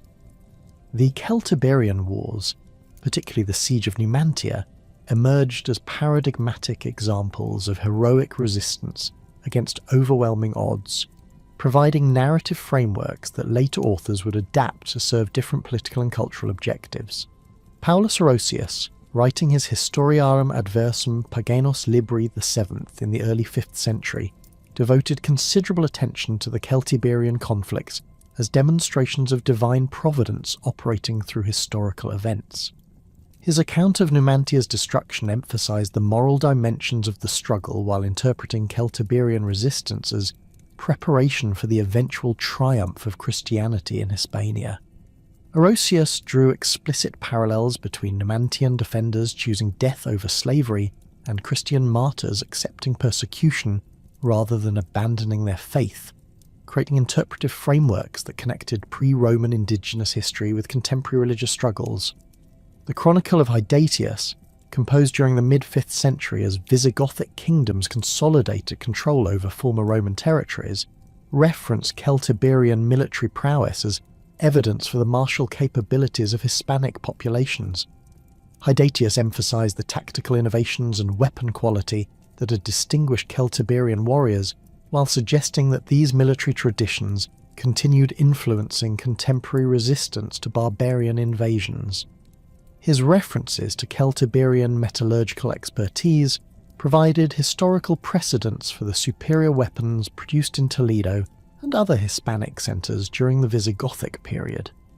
Isidore of Seville's Etymologiae and Historia Gothorum preserved detailed information about Celtiberian origins and cultural characteristics, while integrating this material into comprehensive accounts of Hispanic historical development. Isidore's etymological analyses of tribal names and place names demonstrated scholarly interest in pre-Roman linguistic traditions, while his historical narratives emphasized continuities between ancient Hispanic resistance and contemporary Visigothic military achievements. The Historia Gothorum explicitly connected Celtiberian territorial control with later Visigothic expansion, suggesting that indigenous political traditions had influenced subsequent governmental structures. Medieval chroniclers writing during the Reconquista period discovered new relevance in Celtiberian resistance narratives that paralleled contemporary struggles against Islamic expansion. The Primera Chronica General, commissioned by Alfonso X in the 13th century, devoted extensive attention to Numantia's siege, while drawing explicit comparisons between Celtiberian resistance to Rome and Christian resistance to Muslim conquest. The Chronicle's account emphasised the religious dimensions of both conflicts, while portraying Numantian defenders as proto-Christian heroes whose sacrifice prepared Hispanic territories for eventual Christian triumph. The Crónica de España by Lucas de Tuy similarly emphasised connections between ancient Hispanic resistance and contemporary military campaigns, using Celtiberian examples to demonstrate the historical precedents for successful resistance against foreign domination. Lucas's narrative techniques transformed historical accounts into moral exemplar that supported contemporary political objectives while preserving detailed information about ancient military practices and territorial relationships. His descriptions of Celtiberian weapons and tactics provided models for medieval military innovations, while maintaining historical accuracy regarding ancient technological capabilities. Renaissance humanist scholars rediscovered classical sources on Celtiberian history as part of broader efforts to establish scholarly foundations for emerging concepts of Spanish national identity. Antonio de Nebrijas, Rerum Fernando et Elisabe Hispaniarum, Felicissimus Regibus Gestarum. Decades incorporated extensive references to Celtiberian resistance as evidence for the inherent martial capabilities of Spanish populations. Nebrijas' philological analysis of ancient tribal names and linguistic evidence demonstrated scholarly methods that would influence subsequent historical research, while supporting political arguments for Spanish cultural superiority based on historical precedents. Florian de Ocampo's Crónica General de España represented the most comprehensive Renaissance treatment of Celtiberian history, combining classical sources with archaeological observations and linguistic analysis to create detailed reconstructions of ancient Hispanic societies. Ocampo's work demonstrated sophisticated understanding of source criticism and historical methodology, while serving political objectives that emphasized Spanish cultural achievements and territorial rights. His descriptions of Celtiberian metallurgy and craftsmanship provided evidence for technological innovations that had influenced European development, while establishing Spanish claims to historical precedents in various fields. The establishment of the Royal Academy of History in 1738 marked the beginning of systematic scholarly investigation of Celtiberian history, based on rigorous examination of archaeological evidence and critical analysis of literary sources. Academy members, including Enrique Flores and his collaborators on the España Sagrada project, established methodological standards for historical research while accumulating substantial documentation of Celtiberian sites, inscriptions, and material culture. Their work established foundations for modern archaeological investigation, while preserving crucial evidence that might otherwise have been lost to development and neglect. Enlightenment interest in Celtiberian history reflected broader European fascination with Celtic origins and cultural achievements that challenged classical assumptions about barbarian primitiveness and Roman cultural superiority. Spanish scholars, including Gregorio Mayans y Ciscar and Juan Bautista Muñoz, developed sophisticated arguments for Celtiberian technological and artistic achievements that equalled or exceeded contemporary Roman capabilities. Their research emphasized metallurgical innovations, architectural accomplishments, and social organization systems that demonstrated indigenous cultural sophistication, while supporting Spanish claims to historical greatness independent of Roman influence. The archaeological investigations initiated during the 18th and 19th centuries provided the first systematic documentation of Celtiberian material culture based on controlled excavation and scientific analysis rather than antiquarian collecting and literary speculation. The excavations at Numantia, conducted under the direction of Eduardo Saavedra, beginning in 1853, established methodological precedents for Spanish archaeology while recovering substantial evidence for Celtiberian urban planning, defensive architecture, and daily life practices. Saavedra's careful documentation of stratigraphic relationships and artifact associations provided models for subsequent archaeological work while recovering crucial evidence for Celtiberian cultural achievements. The establishment of archaeological museums in Madrid, Barcelona, and other Spanish cities during the 19th century created institutional frameworks for preserving and studying Celtiberian artifacts while making this material accessible to broader public audiences. Museum collections assembled during this period included substantial holdings of Celtiberian weapons, jewellery, pottery, and architectural fragments that provided evidence for technological capabilities and artistic achievements. Exhibition programs developed by museum professionals emphasized the sophistication of pre-Roman Hispanic cultures, while supporting educational objectives that promoted Spanish cultural identity and historical consciousness. 20th century archaeological investigations revolutionized understanding of Celtiberian society through the application of scientific excavation techniques, interdisciplinary analysis methods, and theoretical frameworks derived from anthropological and sociological research. The systematic excavations at Numantia, conducted by Adolf Schulten between 1905 and 1912, established new standards for archaeological methodology while recovering extensive evidence for Celtiberian urban organisation, military technology, and cultural practices. Schulten's detailed publication of his findings provided comprehensive documentation that remains essential for Celtiberian studies while demonstrating the potential of scientific archaeology for historical reconstruction.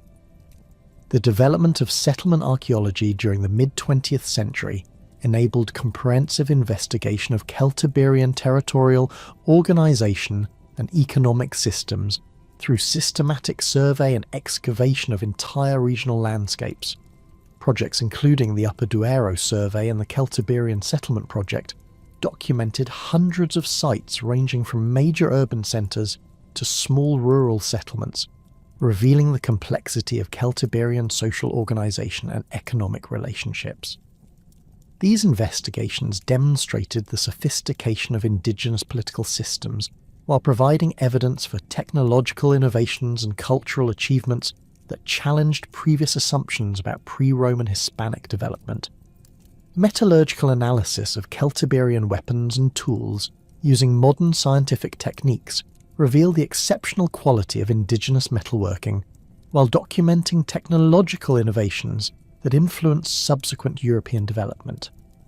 X-ray analysis, electron microscopy, and chemical composition studies demonstrated that Celtiberian smiths had developed advanced techniques for steel production, pattern welding, and decorative inlay work that exceeded contemporary Roman capabilities. These discoveries provided scientific validation for classical literary references to superior Celtiberian weapons, while documenting technological achievements that contributed to broader European metallurgical development. Linguistic research on Celtiberian inscriptions, using comparative Indo-European methodology, established the Celtic character of the language, while documenting its relationship to other ancient Celtic languages and its contributions to later Hispanic linguistic development. The decipherment of the Botorita bronzes and other major inscriptions revealed sophisticated legal and administrative vocabulary that demonstrated the complexity of Celtiberian political institutions. Onomastic analysis of personal names preserved in inscriptions provided evidence for social organisation patterns and cultural practices, while documenting the persistence of Celtic naming traditions within Roman provincial society. Contemporary archaeological investigations continue revealing new aspects of Celtiberian civilization through the application of advanced scientific techniques, including ground-penetrating radar, aerial photography, and geographic information system analysis. Recent excavations at sites including Segida, Contrebia, Belaisca, and Tiermes have documented previously unknown aspects of Celtiberian urban planning, craft specialization, and regional integration, while providing evidence for cultural continuities that persisted through the Roman period. These discoveries demonstrate the ongoing potential for archaeological research to enhance understanding of Celtiberian society, while raising new questions about cultural identity, ethnogenesis, and historical interpretation. Modern scholarly debates regarding Celtiberian identity reflect broader theoretical discussions about ethnicity, cultural boundaries, and historical interpretation that characterize contemporary archaeological and historical research. Some scholars emphasize the Celtic characteristics of Celtiberian culture, while others stress indigenous Iberian elements, creating ongoing discussions about the relative importance of migration versus local development and cultural formation processes. These debates reflect different theoretical approaches to understanding cultural identity and historical change, while demonstrating the complexity of interpreting archaeological evidence for ancient, ethnic and cultural relationships. The question of Celtic ethnogenesis in Iberia remains particularly contentious, with scholars proposing various models for the arrival and integration of Celtic populations with indigenous groups. Migration models emphasise the arrival of Celtic-speaking populations from beyond the Pyrenees, while indigenous theories stressed local development of Celtic cultural characteristics through cultural diffusion and gradual transformation. Recent archaeological evidence suggests that both processes operated simultaneously, creating complex patterns of cultural development that resist simple explanatory models while demonstrating the sophistication of ancient cultural interaction processes. Material culture interpretation presents ongoing challenges for scholars attempting to understand the relationship between artifacts and cultural identity in ancient contexts. The presence of Celtic-style objects in Celtiberian contexts might indicate ethnic Celtic identity, cultural borrowing, trade relationships, or local production of foreign styles, creating interpretive ambiguities that reflect broader theoretical problems in archaeological analysis. Contemporary scholars increasingly emphasize the need for multiple lines of evidence, including linguistic, archaeological, and historical data, while recognizing the limitations of material culture for determining ancient ethnic identities. The legacy of Celtiberian civilization in modern Spanish culture extends far beyond academic historical research, influencing contemporary literature, art, and political discourse, while providing symbols and narratives that support various aspects of regional and national identity formation. The heroic resistance of Numantia has become a powerful symbol of Spanish determination and independence, referenced in context ranging from the Spanish Civil War to contemporary political movements. This symbolic usage demonstrates the continued relevance of ancient historical narratives for modern cultural and political objectives, while illustrating the complex relationships between historical scholarship and contemporary identity formation. Regional museums throughout Castile and Aragon continue developing exhibitions and educational programs that present Celtiberian history to diverse public audiences while supporting tourism and cultural heritage preservation objectives. These institutions serve crucial functions in preserving archaeological materials and historical knowledge, while making scholarly research accessible to broader populations. Educational programs developed by museum professionals emphasize the sophistication of pre-Roman Hispanic cultures while encouraging public appreciation for archaeological research and cultural heritage preservation. The establishment of archaeological parks at major Celtiberian sites, including Numantia, Segida, and Tiermes, provides public access to important historical locations while supporting conservation efforts and educational objectives. These facilities combine site preservation with interpretive programs that explain Celtiberian history and culture to visitors while demonstrating the methods and findings of archaeological research. The development of these parks reflects growing public interest in pre-Roman Hispanic history, while providing economic benefits for local communities through heritage tourism and cultural programming. Contemporary archaeological research continues expanding knowledge of Celtiberian civilization, while raising new questions about cultural identity, historical interpretation, and the relationship between material culture and ethnicity. Recent discoveries at sites throughout the former Celtiberian territories provide evidence for previously unknown aspects of social organisation, economic systems, and cultural practices, while demonstrating the ongoing potential for archaeological investigation to enhance historical understanding. These continuing discoveries ensure that Celtiberian studies will remain a dynamic field of research that contributes to broad understanding of ancient European cultural development and the complex processes of cultural interaction and identity formation that shaped the ancient Mediterranean world. The Celtiberians thus emerge from historical obscurity not merely as fierce opponents of Roman expansion, but as sophisticated peoples whose cultural achievements and historical experiences continue informing contemporary understanding of ancient European development, cultural identity formation, and the complex relationships between indigenous populations and imperial powers. Their legacy persists in the archaeological record, linguistic evidence, and historical memory that connects modern Spain to its pre-Roman past, while demonstrating the enduring significance of cultural synthesis and adaptation in human historical experience.